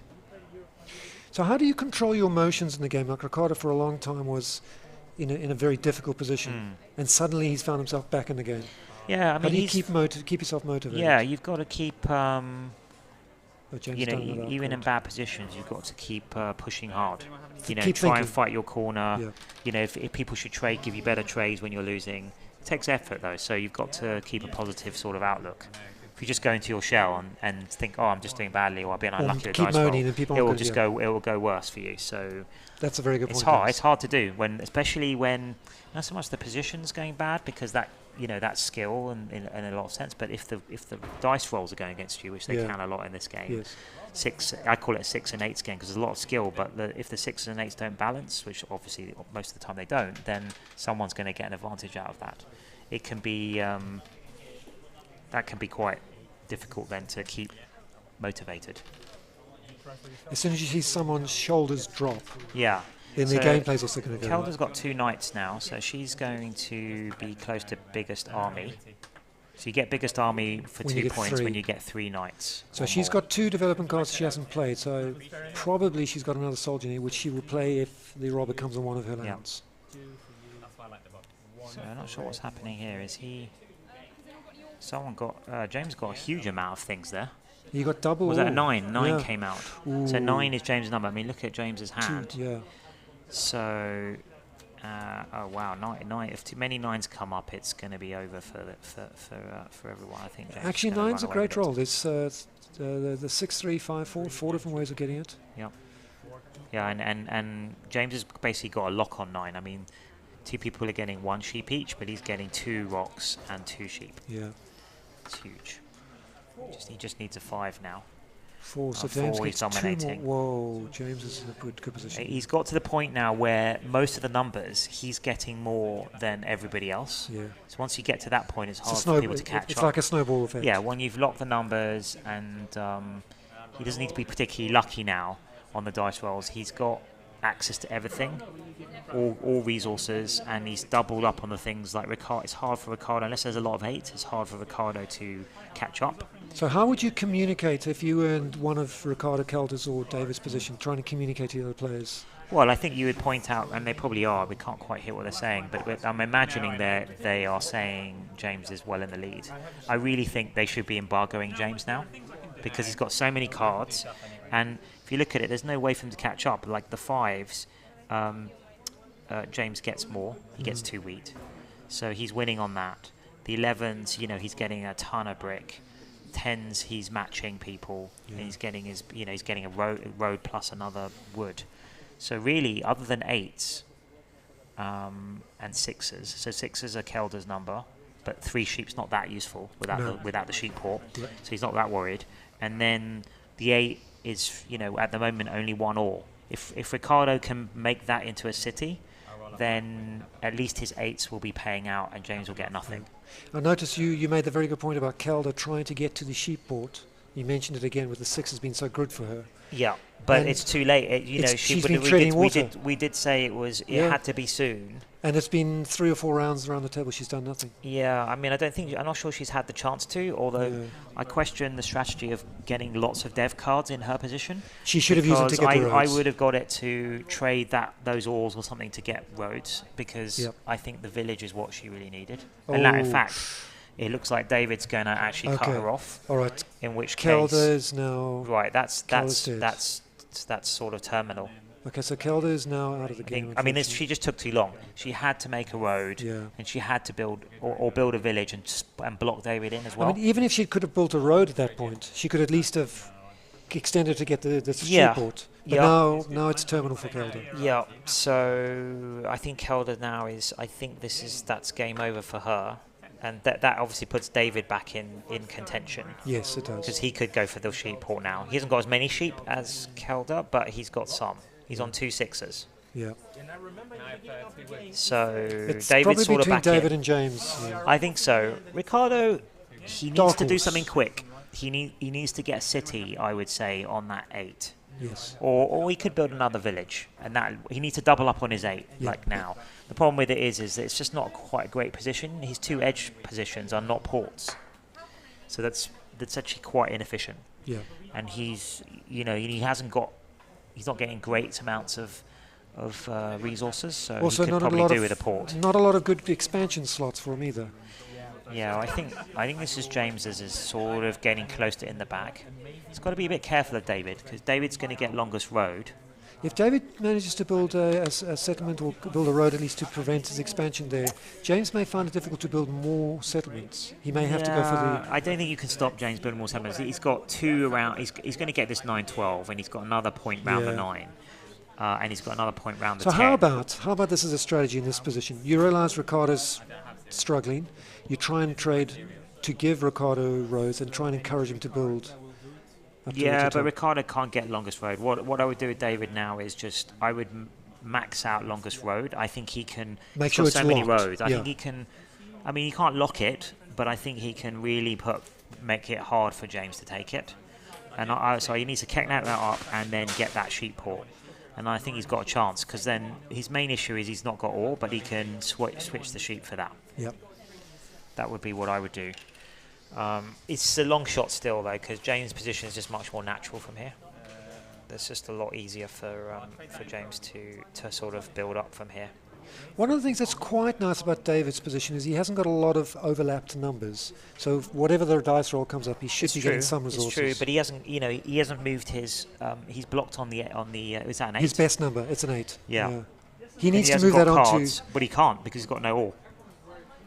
He's got no rock, so he can't. That's why he's not. Presumably, he's not moved it because he hasn't got a dev card and he can't buy one. So He's got a dev David- card, but presumably it's not. I'm assuming that development card is not a knight, because he would have played moved it by Yeah, he now. would. Oh, that's a good point, Davis. It might be a point card. It might be a hidden victory point card. Could be, or it could be useful card. James is. This is now looking terminal, people. Yeah, James has now got to. What is that port? That looks like a possibly a rock No, port. the port. He didn't build at the port. He built. Well, he's still on the port, isn't he? Oh, is the port cover too? Yes, Yes, of course. it covers 2, so he's still on the port. So he's. I think this is tough now for them to stop him. He can do longest road if he wants. He's going to build another village here, so he's got 7. He's got 7 at least, and then he can upgrade pretty easily because of what he's getting. Wacky thought. Would it be worthwhile for one of the players who sees how difficult it is to take on James now, to try to give the resources for building a road that would block James in the middle of the board, so James could not get the longest road? Yeah, you could, but is that too crazy? No, it's not too crazy. The only person who can do it, I mean, Ricardo or Kelda could do it, but it doesn't help them because they won't be getting the longest road out of it. So It'll be David. I'm playing a thought experiment, so I'm now in David's position, say, Yeah. and I say to Kelda, your turn to trade, your turn to build. I'm going to give you all these great resources if you will build this. Yeah, but he wouldn't, because he'd have to give him road building resources, which he would just use to build the longest road. So I don't think it's in anyone's. If it would also help Ricardo and David couldn't get the longest road, then fine, give him the road building material. Good point. But in this situation, he's just got to hope he can outlast James. Because if David doesn't get longest road, there's no way he's getting to 10 No. before James. So In I mean, fact, James can James doesn't need. I don't think James needs longest road. If he's got road building, or he might just do it if he can grab it quickly, and David doesn't get it soon, because no one's got longest road at the moment. So obviously James could do it with just a single. But I think James is gonna. All he needs to do is do 2 upgrades, and then he can build village there and village there. Village on the 2 more villages on the 9 square.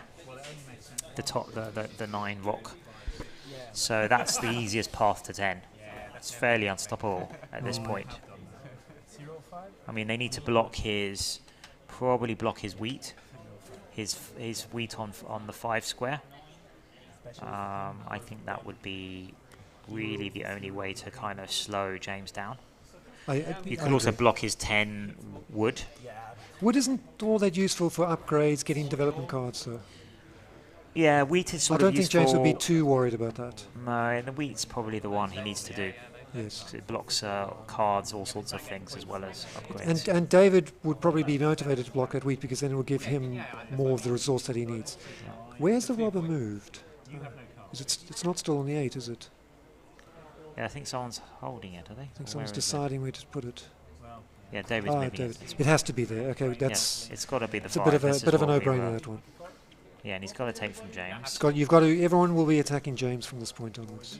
Well, he should be. Or should be, rather. And now he needs to. 8. Oh, That's perfect. great for him. Great. So if David can build, David will do an he needs to upgrade build now. a road, He'll build an upgrade, maybe. probably, but he needs to build a road just to make sure James doesn't get an easy 2 points and just win. Because if 1, 2, 3, James 4, could 5, conceivably 6. build 2 points in one turn, Yes. and then with the one road he gets the other 2 points, and that wins. So if I was David, I'd be getting a little bit worried at this point about not just taking the longest road. But of course, and that isn't city building material, right? A road. So I don't know what he's got in his hand though. He got the 3 ore from Ricardo earlier, He's still got the 3 ore, I think, somehow. so I expect him to do an upgrade now. But No, he might have built cards with that. I think he's built cards with that, so he probably doesn't have the 3 ore anymore. So I don't think he's got the. are we able to enough ore. pan the image over and see the cards that David's got in his hands? So that will be towards the right. Down. Doesn't agree with me. Well, for you, So David's in the. There we oh, go. Thank you. Perfect. So So we'll he's have a got look. wheat. So he hasn't got any ore left No, that's- because he's got 2 ore. So He must have could used do one it. to buy He's got development 3 cards. to 1, so he should be upgrading really. I think now. Although I think he is worried about the road. So the other situation. option is to build 2 roads and to take that longest road card. Yeah. I mean, he only needs 1 road. I don't think James can build 2 roads and 2 points. In So one if he turn. built 2 roads, which he can do. No, he can't No, build 2 roads. He can only build he's one. just got to build 1 road, take longest road there, And then an upgrade. and then an upgrade. Yeah. That's clearly what he's got to do. Right. So that's We expect him now to 3 trade for that 1. for a wheat. Yeah, for that's the an ore, upgrade. he's got an upgrade. And then he should take the Boom. road, in my opinion, to just make sure that James can't sort of sneak a win with Okay. with the road. Has he not built? He Is he hasn't seemed deciding? to have done that though. He has not built the road. That's very surprising. Yeah, I think I would have built the road. maybe. Maybe. I've caught you yeah. We both have those positions. So. Well, he's obviously confident James can't win from this in one turn. Either He's that, or probably he's made he just made an error in the image. Well, he might not want to become too much of a target himself. You know, he's Fair on point. he's on 6 points. That would make him on 8. It would alert everyone to him closing in on the win. You know, he's on 8. He needs to just get to that port there, and then upgrade. And then he's basically he'll have longest road. What is that? Is that the road building card? What's he on at the moment? He's on 5, 1, 2, 3, 4, 5. 6, 7 with the road. No, he's 1, 2, 3, 4, 5, 6 points. He's got 6 points, so he's got 8 points with the road, right? Longest road. He's So just- he's close, you know. And then if he gets 9 to the sheep port, he's definitely going to be able to get 10 quite easily. wow, this is actually quite He's not- exciting. he's not far off. So David may actually be in the lead now. So this is definitely between David and James. James. And Yeah. I noted to 8 on it earlier that the players who play first and fourth position tend to have a bit of an advantage in this game. It depends on what the ball position is, but yeah, they can be in advantage positions. I mean, first can be very bad on some boards. Yeah. If there isn't a very good last square. In 4-player, often in the final placement, which the first player goes first and last with their placement, they can be left with a terrible square that doesn't mesh with what else they've got. Fair. So I quite like going last. Last is generally quite good. Who went last in this game? David. David went last. David went last. David was Okay, player so number 4. that's maybe that explains why his position's pretty handy. Now Ricardo's just managed to build another settlement, so he's bumped himself up to 5 points. It's a good spot, but as Dem has pointed out, because it's on the coast and not at a port, it's a little bit inefficient. well, 2 minutes ago. Okay, the rob has been placed, and somebody's stolen from James. Oh, it's Kelda. So who placed the rob up? James Kelda. played. Kelda. She's got the largest army. Right. This does help me. More threes and 3, that's not good for Kelda. So 3. One for you and also one for me. So yeah, he can lock longest road now, and then he just needs to get to that port. And he's doing good. yeah, I give you a wood. So So how many is James on? James on 1, 2, 3, 4, 5, 6. and he hasn't got any. Has he got any unplayed dev cards? Can't see from I can't here. see from here, no. I don't think he does, because No. he's been struggling to get hold of sheep for a bit. Yeah, for some reason. I guess no 9s have come up. Not for a while, no. I prefer your weak monopoly, but we are. Yeah, so I think I would say David's now possibly favourite. Okay, Kelda's building a road. Kelda's position is extraordinarily difficult now. Well, she needed the sheep port. Yes, And she made a without mistake. that, she's getting tons of sheep. She's going to get even more sheep shortly. What And else she do you just do in has that not- position? I mean, she's got 3 to 1 port, so it's okay. But she's not getting enough traction here. 11. So it's Yeah, 2 she could have roads. built between the 9 and 11, the 9 wheat and the 11, the 11 wheat and the 9 Yes, I sheep, think probably just to that block just- David. I think that needed to happen. So that obviously let David come out. So that was an 11. So that's very good for James. James, because he gets his 3 bricks. So maybe. He might build a rash of Well, roads yeah, it's now. quite. I'm sure that's his plan. So that's why, if I was David, I would be really wanting to lock down the roads by building 2 between his settlements. David's got a problem with brick, though. I don't think we've had a 10 for quite some time. Okay, James is offering a brick. He just got 3 of them.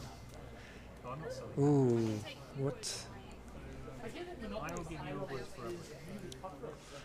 Okay, trading with Kelda's a good move at this point because Kelda's in last place. Okay, he's going to build at least 2 roads. He might be trying to get the resources together to build another settlement as well. 1, 2, 3, 4, 5, 6 points. And with the longest road card, it'll bump him up to 8 points. Yeah, I think that's right.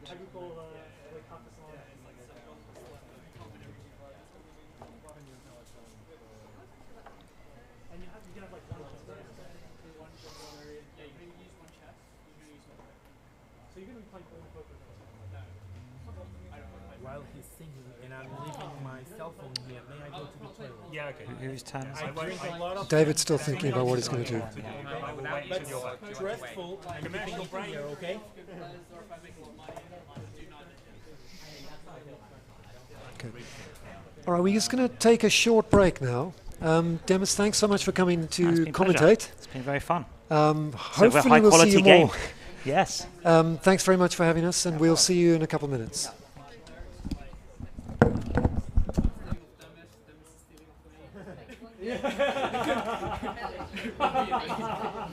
Bang, bang, bang, bang. Oh yeah, when I go to these like runs, this new game in the Dragon Classroom where they'll do this thing where I punch your right arm with your left arm, and you swing and hit me, and the winner is the first person to stop. And they'll do this in the middle of a class randomly. Yeah, it's this stupid. Upside down better? Well, the kids love it. And like, hey, stop, stop, stop, stop. And they're just. There's something admirable about that desire to win. You won't be playing PLO later? I was lucky enough to get that. Yeah, you're a triple winner. Sorry? You're a triple winner. Really triple winner? Triple. Oh, triple winner. I was just commentating on the I've seen something. Oh, The stuff oh, great. all day, the stuff where my brain's just gone, why didn't you do that? It's been really helpful. Can I commentate too? You can commentate.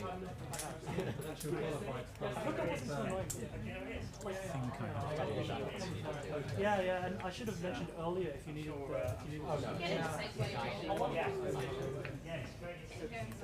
I hate. That's one thing about this kind of thing. I'm deciding between heron, tortoise, and chess splits. Both I like.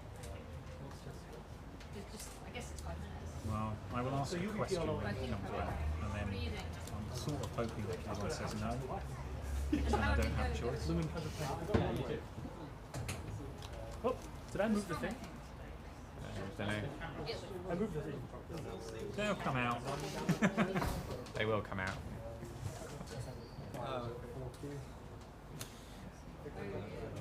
It's going time away. Ignore me. We're playing all these really strong people on here. Yeah, I don't think we'll get much dinner. You've got to count dinner is the next thing starts An hour at and- 6:45, yeah. so an hour and 10, so it's just after 25. Right. We should be done in an hour Deciding whether I and should 10. wait for Oh, the mic easy. or whether Unless I we all should- go for the toilet break.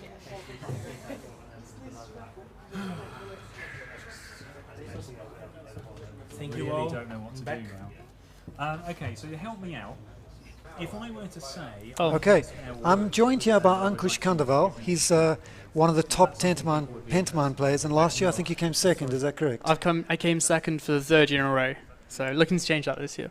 Okay, so which is your favourite event at this Mind Sports this year? That's a tough question. I really like Acquire. Maybe that's my favourite, but I love all the games. Now we'll get to talking to you more later, but let's get back to this exciting game. Yeah. So if we can go back to the game board, James Heppell has taken a really strong position.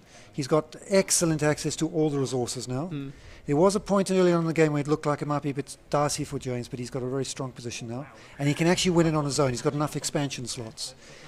David, on the other hand, in the bottom left of the corner, has suddenly found himself with a lot of expansion material up on the bottom or top right. And he finds himself on 1, 2, 3, 4, 5, 6 points, and he's building up to block James. Has he got longest road He as well? does have the longest road now, so he's up to 8 points. 8 points. Kelda is unfortunately a bit out of this. Her best option now is to try to get favourable trades with the other players. The bit of a problem for Kelda is that, of course, if she gives a favourable trade to the other players, it also helps them. But she's not going to be a target for the robber for the rest of the game. I'm surprised to see Ricardo not doing so well. He won it last 2 years, didn't he? Ricardo's a champion. He was actually on a hat-trick this year. Yeah, he was. It's crazy.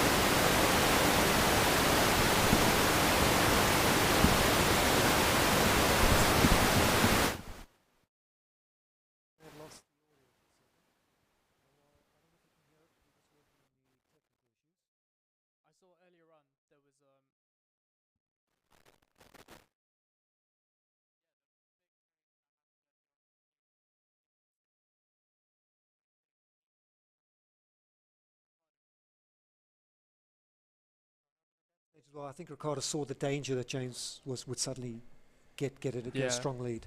Ricardo and Kelda really have to maybe even try to cooperate with each other now, just to try to get back into the game. Personally, I'm really hoping David wins this, because if James was to start off with winning Catan, that's 106 pantomime points with the new formula, which is crazy. Yeah, actually, that's a good point, Ankush. I'm not sure if the audio's live, but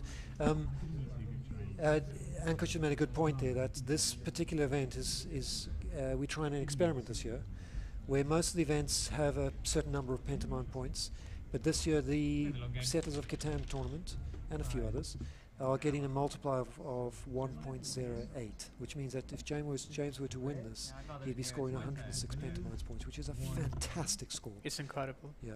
So Ankush is putting on his pantomime hat and willing David rather to do very well in this game. Even second place though is he's still going to get 104. So I suppose it's only 2 points, but still could be critical in the end. It could be. James has started very well. It looks like he's going to start very well again. Last year as well, he started with like 2 or 3 golds in the first 2 days. Yeah. I mean, even if David were to win this, James is coming second. So. Yeah. And James started this round with 33 points, Ankush. So we're sitting in a situation where even second place with, say, 6 or 7 points will secure him second place in the tournament. I actually saw the penultimate round of this tournament where it looked like he was locked out, and Madly, one of the top women pantomime contestants, she was winning that game. But James somehow came back with some dice rolls and managed to take the win. This would be a very impressive victory. I think James, all of these players are fantastic. You got to watch out. They're dark horses. So it's David's turn. He's deciding what he's going to do. Right, build a road. Okay, everyone. I think what often happens is the really good players at Catan are able to work out, not double up on numbers, they're not doubling up on resources. They have access to all the resources in the game. I think that's very important in the opening of the game. Later on, you're just looking for like anywhere to build, really, because the start of the game determines the core of your economy. Well, we've got 12. That's the first 12 of the game, and both James and David, our leaders, are going to get some sheep. So what's the point situation? We said David was on 8 points before, and now James is on 1, 2, 7. 3, 4, 5, 6, 7. And Kelda has the largest 5. army, is that correct? Yes, she has a large army. So she has 7. I think 7 points. I've been playing this game No, 6 for points. She has 6 points. nearly 25 years, and I have had a situation where I've been hit by 2 consecutive 7s because I had more than 16 cards. So it can be very bad. That's a lot of good. Wouldn't 15 cards work as well? I think it I would. do. What Yeah, because you round down, don't you? I Yeah. have plenty of wins also. Okay. So if you roll a 7 in Settlers of Catan, you must lose half your cards rounded down. So if you did have, for example, 11 cards, you would lose 5 of those cards. You get to choose which 5, but you would have to give them back to the bank. All right, David's about to make some big moves here.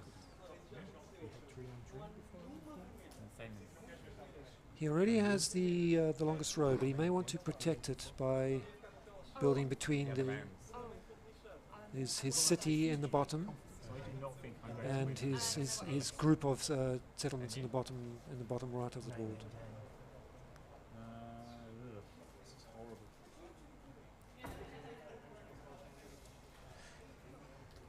Now we're able to see the players' cards in this game, but the players themselves, that these would be secret.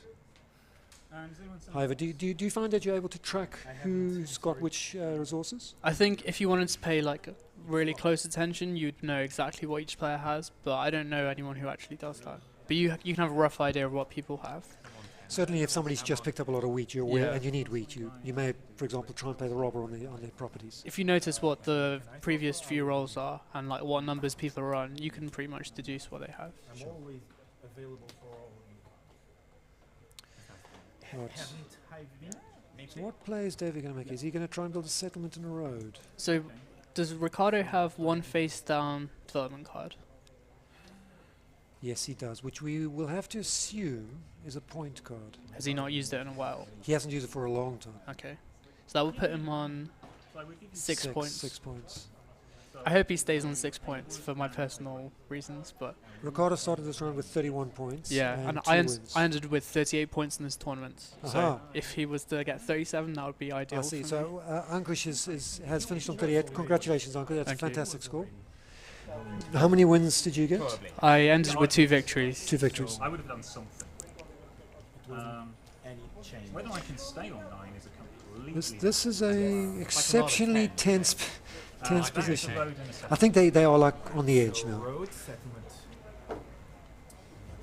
So We should go on the sheet.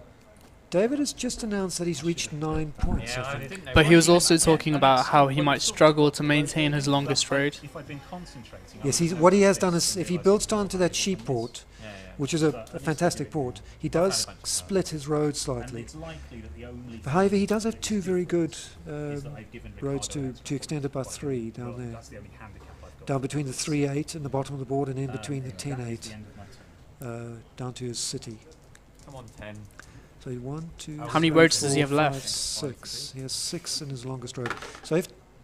What are we? 4. So if James... the 4 block. 4's good for David, lots of lumber.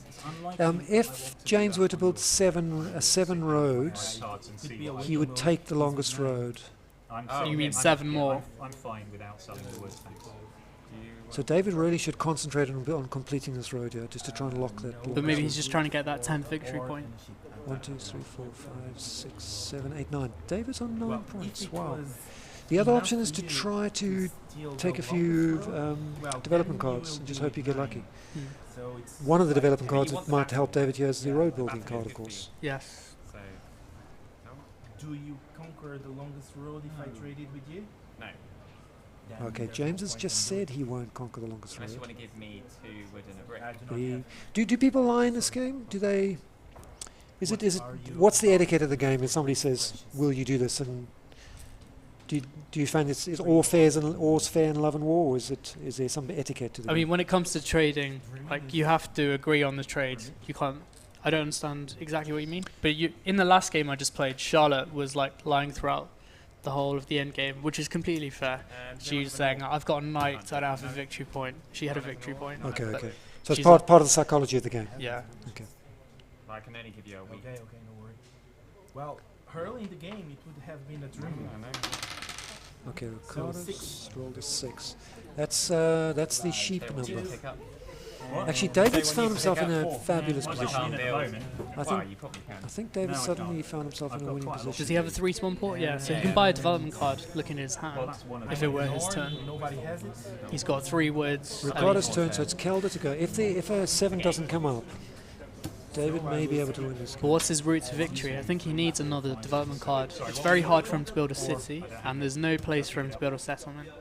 So he has to gamble on development card. There's one more spot that he can build a settlement. Oh, but has if he you not look- built 5? Oh, he needs to do an upgrade then, yes. But if he does an upgrade, he wins the game. Well, upgrades are very difficult, especially with, if you look at his hexes, he doesn't have any of the ore ones. Yes, he doesn't know, that's correct. So you'll have to either trade 3 for 1 for the ore, and in another case you have 9 resources to get enough. That's one of the weaknesses of this kind of strategy, where there's not much ore. You can very quickly find yourself on 7 victory points with 5 settlements and the longest road. But getting that first up, the expansions afterwards are very difficult. Okay, that's a good point, thank you. Yeah, but he's on 9, so Yeah, you've but got to he stop. has 2 times the board, so Yeah, but still. he can win this time. Okay, Ricardo thinks that David might be winning this time. Maybe an 8. We think You should be putting it on me. Jav is going to struggle to get his 10th point. But and saying I'm going It to win depends on on my the next roll. turn is Depends on the not. roll. I'm not sure it does. Well, anyway, at least you could buy a card and try to get a point.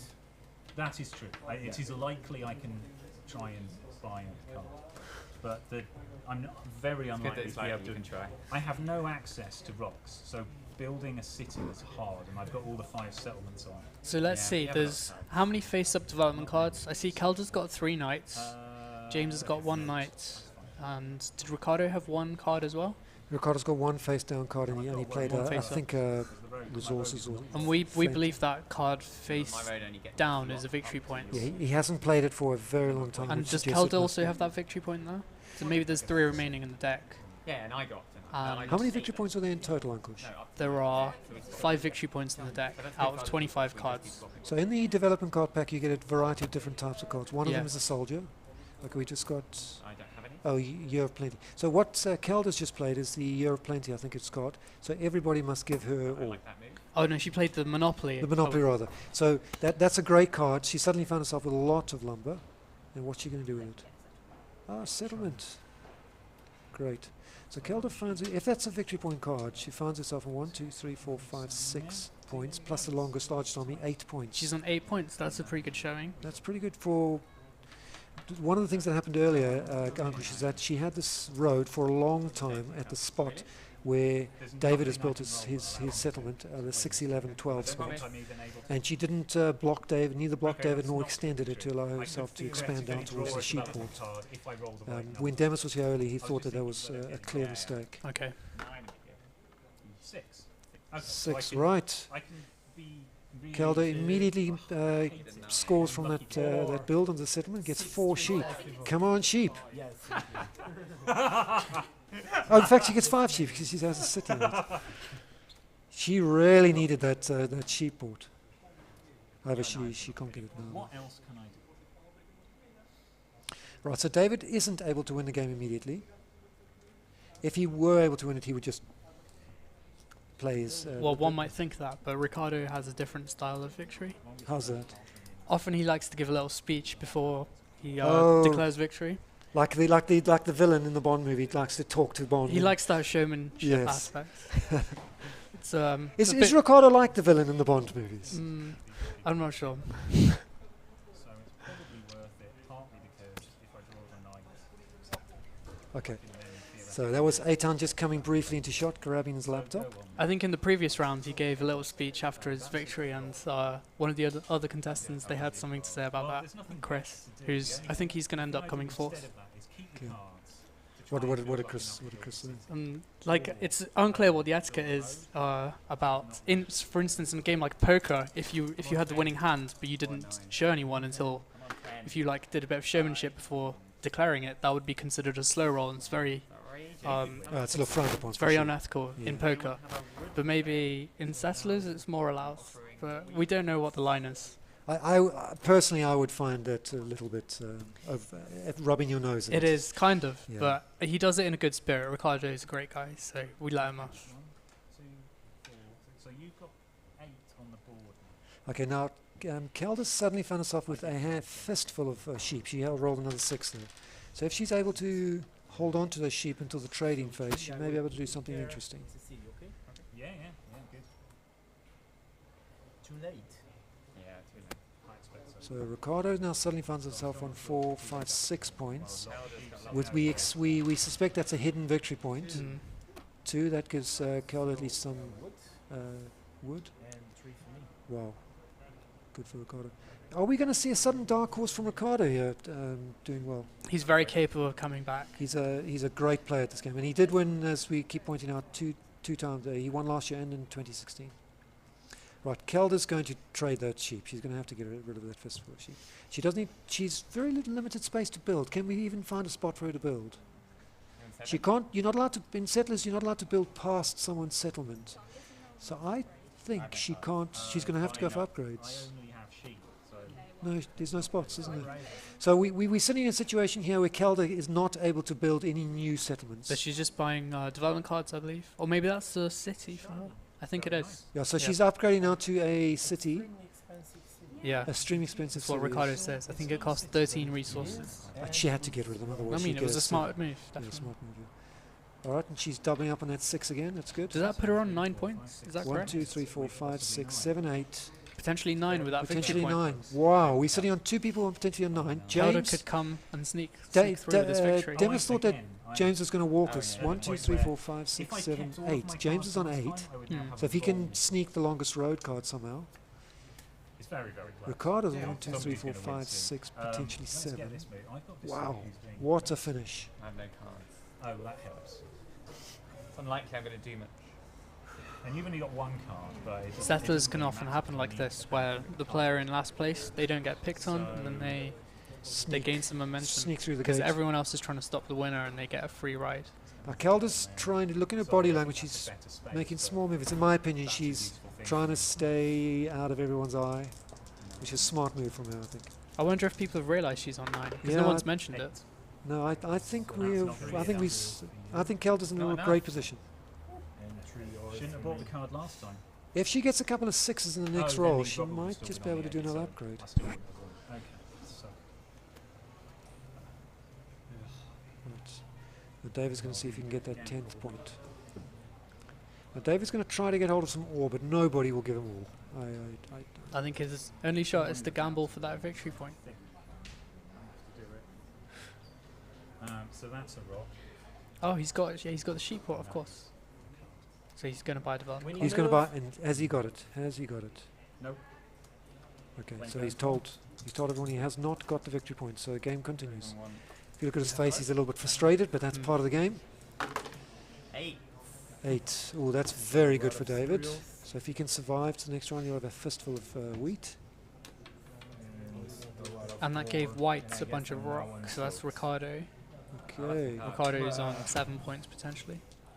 Now James did not benefit from that 8, so 3. So James probably he's had a few frustrating rounds because he got suddenly to 7 or 8 points and then he hasn't moved on. Oh yeah, they definitely realised Kelda's in a strong position. They've blocked the... Oh yeah, 6. well spotted, Ankush, thank you. So if you notice on the middle right of the board there, Kelda's sheep tile has been blocked. So I think the players do suddenly realise now that Kelda suddenly finds herself in a great position. And we were predicting earlier that she'd been locked out of it. To trade just in case it allows you to win. I know it's No, very it doesn't. unlikely. I know it's very unlikely. Yeah, but let's see. Even if it is a point. Perhaps we can listen to the players negotiate. No, Ricardo. it doesn't matter. I believe you, but it's not in my interest to trade at the moment because I've got 8 cards. I haven't got I haven't. But it's not in my interest to trade because I've got a lot of cards, so dice rolls may well allow me to win on my turn, so I will not. So, Ruella, what do you need? One of the reasons David said that was because he just picked up the Monopoly card, I believe. That's what we saw from the camera. So he's going to pay very close attention to what resources are produced this round. In another situation, he might have traded with Ricardo, but he doesn't want to trade there because he wants to monopolize that rock, not trade it. Very good. So if Ricardo does not use that rock and it gets round to David, David will monopolize the rock and win the game. Yes. Good point. Well spotted, Ankush. So let's see what happens. Although Ricardo must be alert to that possibility. Yes. You would have thought. James, So David's going to just try and talk around. It's not going to alert Ricardo to this possibility. I think actually David's failure to trade there might almost signal he's got. He's got like a flag. So he's got something there. so David's almost told the other players that he is got in a great position. and Ricardo is definitely sharp enough to pick up. Okay. One if you got to the sheep port, but then David blocked you off, right? Yeah. That's what you really needed, the sheep port. Right, we can hear the voice of Dennis Sabis. For the stream, I said there are 2 really important things for me to do this turn. Yeah, we can't really hear you. For me, Oh well, disappointing. But we saw what you did, David. So Ricardo's traded with Your actions Kelda. spoke louder than your words. I thought James had this. Did Kelda put that card under the table? Did you notice that? She had access to everything. She didn't put it on the table. Stop rolling. The rock stopped rolling and it went on the 5 a couple of Yeah, times. the 5 was the only way to stop you, really, right? Even I still. wonder if that's just, is that, And then did you notice that? he's gone for Say the again? right She on the put the card under the table, I think. Oh, okay. Which is quite sneaky. David is. 9. I am 9. Right, so it's Yeah, Ricardo's probably turn. You were nine. going to try and sneak them around. It's I know, interesting. yeah. You've got a lot of players on a lot of points here, so it's very, very close. I think Ricardo, he could get up to 9 points potentially here. He's definitely going to build something. He's got about 15 cards in his hand. So if Ricardo gets to 9 points, and assuming David wins on this turn, then that puts Ricardo in a great position to come second or third in this tournament. for the wood you have. James is on 8 points, isn't he? So he's probably going to come second. I have an awful. If Yes. he James started this round with 33 points and 3 wins. exactly. If he were to stay on 8 points, he would get to 41 points, which should be good enough for second or third place. I think definitely second, because even if Ricardo was to Get 9 points. 9 points, he'd put him on Only- 40. Yeah, don't put him on 40, correct. Yes. And James can never lose those 8 points because they're on the board. For everybody in the world, the world. So I suppose he's the on case- guaranteed 41 points. But there's a chance that he'll come third if David was to come second and Kelda was to win. Yes. But I'm not sure how many points Kelda started with. Kelda started on 30 points. 30. So she would end up in 41 in that instance. And then, No, but she would win the gold outright. yeah. So actually, from a tactical point of view, it might be in David's best interest to make sure Kelda wins the game. She would end up with 41. He would end up with 42. And he'd get the second place. Wouldn't he get first? No, because it's the winner of that board. Oh, is it always the winner? It's always the winner of this board. Because David would end up with more tournament points than Kelda in that situation. My understanding is it's the result in the final round is the second time. Well, So because they played on the board, the gold medal has to come from this board. That's the tiebreak. I believe the first criteria should be points. That's not the way they're going to play it. Okay. Well, if that situation was to happen, we'll see. My understanding is that it is the winner of this game Okay. will get the gold medal. because I need to do that. Oh, I don't have another sheet, but I do have 3 wood, and I have 3. No, I think I so I've disagree got- with you, okay, but so we'll let's have to do- check with the arbiter. We'll check in the end for the tie breaks. So, All right, so we believe David's going to win the game. 1, Then. 2, 3, 4, 5 cards I want to keep. 1, 2. Oh, David, there was a 7 Oh, roll. he rolled a 7. Oh my goodness, this could be. That's that. So David has to lose a lot of cards. Sorry, Okay. we missed So, that. I will throw those away. Let me show them. 3.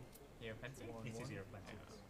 Oh, he had Year of Plenty, not Monopoly. So he's still going to win this game. And so that's 10. Okay, he's won the game. And Thank you very much. congrats, sir. So David wins the game. Congrats to David. So, can you go get David? So we're going to get David to come into the commentary booth in a second. 5th time I've been in a final of this kind So who came second? Was it Zelda who came? I think James would probably come second. No, but I in think, this particular game, I think Zelda got 9, didn't she? I think Kelda got 9 points. 11. 8. Yeah, she had 9. Yes. 9. Yeah, 9. And 8. Well, only Oh, ever it's nine okay. on live Ricardo stream ended with points, 8. yeah. So he did have a victory point there.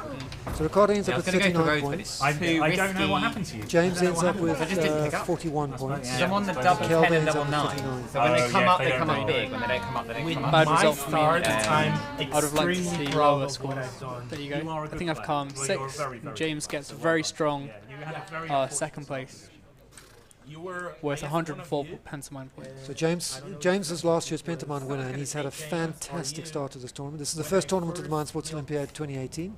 Something. Tonight, James, I think, is playing the Hare and Tortoise, I believe, Okay.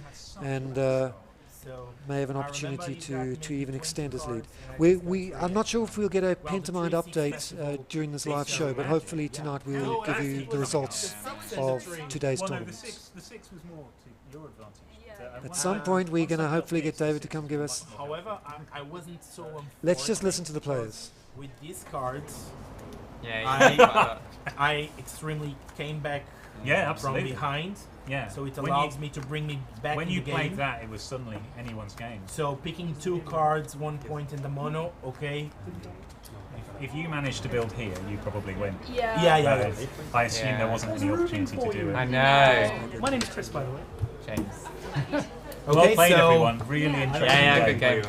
I hope people enjoyed it. I know it's really frustrating for you. I'm sorry. Congratulations, David. Don't worry, No, I'm okay. proud. I wasn't expecting to reach the top 16, so reaching this final for the well, third yeah, once year you're in in a I'm the not row. sure what game, Ricardo is you'll be talking thinking about. that. Ricardo is talking nonsense here. He's a very good Settlers of Catan player. Yeah. Okay. Interview? Oh, God. Now you need Can to we feel the replay, pressure. please? I don't- You need to feel the pressure, man. Okay, so David Percik. So we're about to get David Percy coming into the commentary. Kelda, I'm 15. Kelda, age 15. Well done, Kelda. She came second on this board. We think she'll probably come 3rd or 4th in the tournament. You only said it like once, so. you are how old? Okay. Amazing. Ladies and gentlemen, we thank you very much to Ankush. And 3 times finalist in a row. Lower. While Ankush Nice. Ankush had a bit of a football injury, How many points were you on before? and Yeah, 2 while points. Ankush vacates the spot for David, I'm just going to move positions. So like 9, 9, 11. So 40 altogether. Yeah, because I was 11, 11, 11, 8. Okay.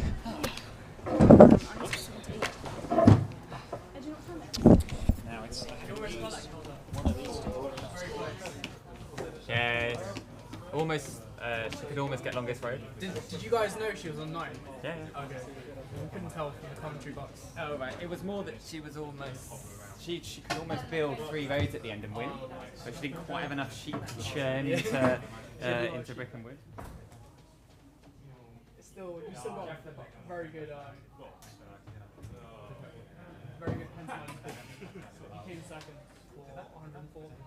No, 104. Yeah, it's crazy. What would first get? 106.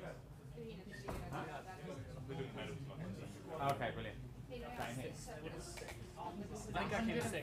I know, it's crazy, isn't it? That's why at the end they just built the settlement and not the roads. Because if I risk it for the road, I can fall loads of Pentamine points. So I'm like, take the solid 8. Okay, welcome back. Yeah, that's I'm here, really pleased to be joined here with David Percik. Hello. David is the winner today of our featured event, which is Settlers of Catan. Now, David, we're going to have a look at the board later. I hope Okay. you're going to get an overlay of the board. But tell me how you're feeling. Drained. Although actually, I think the previous round was more stressful. I'm trying to remember why, but it's always stressful thinking you're going to get into the final. But then when you're in the final, at least I don't expect to win, so it's then less stressful. I understand your expectations until the are very managed. end when I was waiting to get my 10th point. And Now we and- were watching the game earlier, and we thought James was in a fantastic yeah. position. We Yeah, thought, very in much fact, so. that it was going to be difficult for you guys to stop him. And Kelda made an interesting, we think perhaps a bit of an error. She didn't build on that 6, 11, 12 spot, which enabled you to build on 6, 11 and get. Now, how did you feel when did you think that she was suddenly going to build there? Or what were you thinking? What was I going was through your looking head? at that for ages. But it's own because I had the road building card for quite a long time. You kept hold of it, did you? Yes, and because at that point, with other people having better access to wood and brick, I was not expecting to be competing for the longest road. So it's only then useful to gain a settlement space.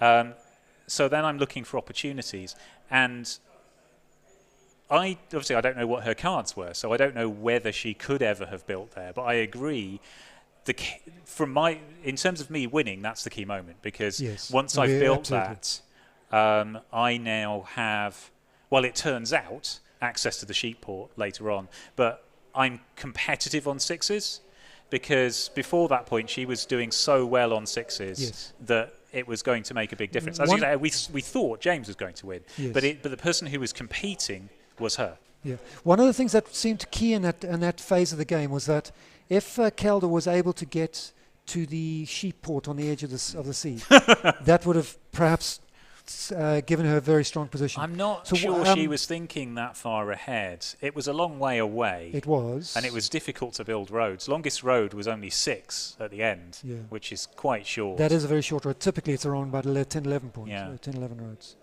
Okay, and how did you feel about Ricardo early on? He seemed to be completely out of it. He struggled to build in the beginning, and then suddenly towards the end he started to become a bit of a dark horse. Well, Ricardo is a very good player. He's won this competition the previous 2 years in a row. He's certainly one of the best players around. I think he was saying he got to the semi-finals of the World Championships in the past. Ricardo is a fantastic player in this game. So possibly he didn't win because he had such bad dice rolls from his point of view at the beginning of the game. And then he plays very differently to me because what he was then doing was he was doing things that benefited other players more than they benefited him, but they still benefited him a bit. Suddenly when he played the Monopoly and built his city, suddenly he is absolutely back in the game. And at that point, I did actually say, it's a 4-player game again.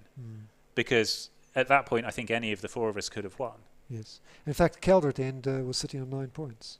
Yeah, absolutely. And there was a 5-minute period where I did my getting the 6, and then on Ricardo's next turn was when he did the Monopoly, I think. Yes. And so that's a really key moment, because that's when James suddenly is brought right back to the rest of us. We've all caught up. Yeah.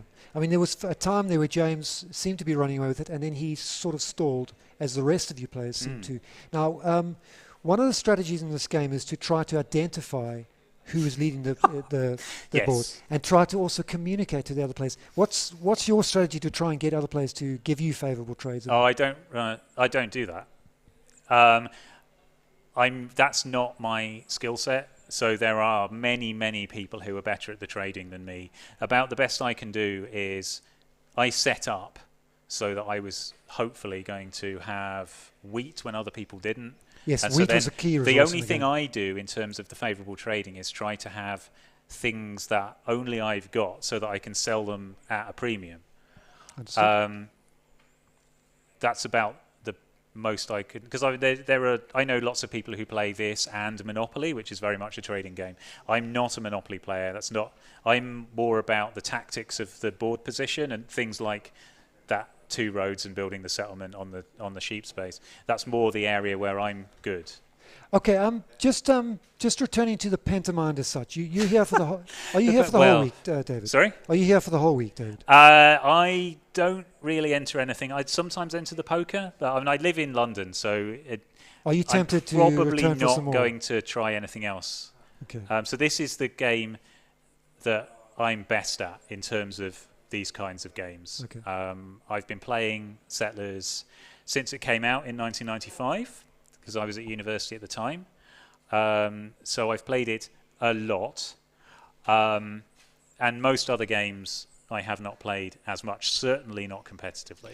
Could you tell us a little bit about yourself or what you do for a job? Well, I am a librarian. I work for an international law firm, and the job there involves doing research for the lawyers. So there's the traditional librarian stuff of making sure that they have access to all of the books and all of the electronic databases that they need. But there's also, because the lawyers are very busy, they don't have time to do the research. And also they would have to bill the clients for their time. Okay. And we're cheaper, so they get us to do it. Fair We enough. think we're faster than them, but it's more that they don't have the time. And how often do you find time for your hobbies, game playing hobbies? Less than I used to. I've been coming to...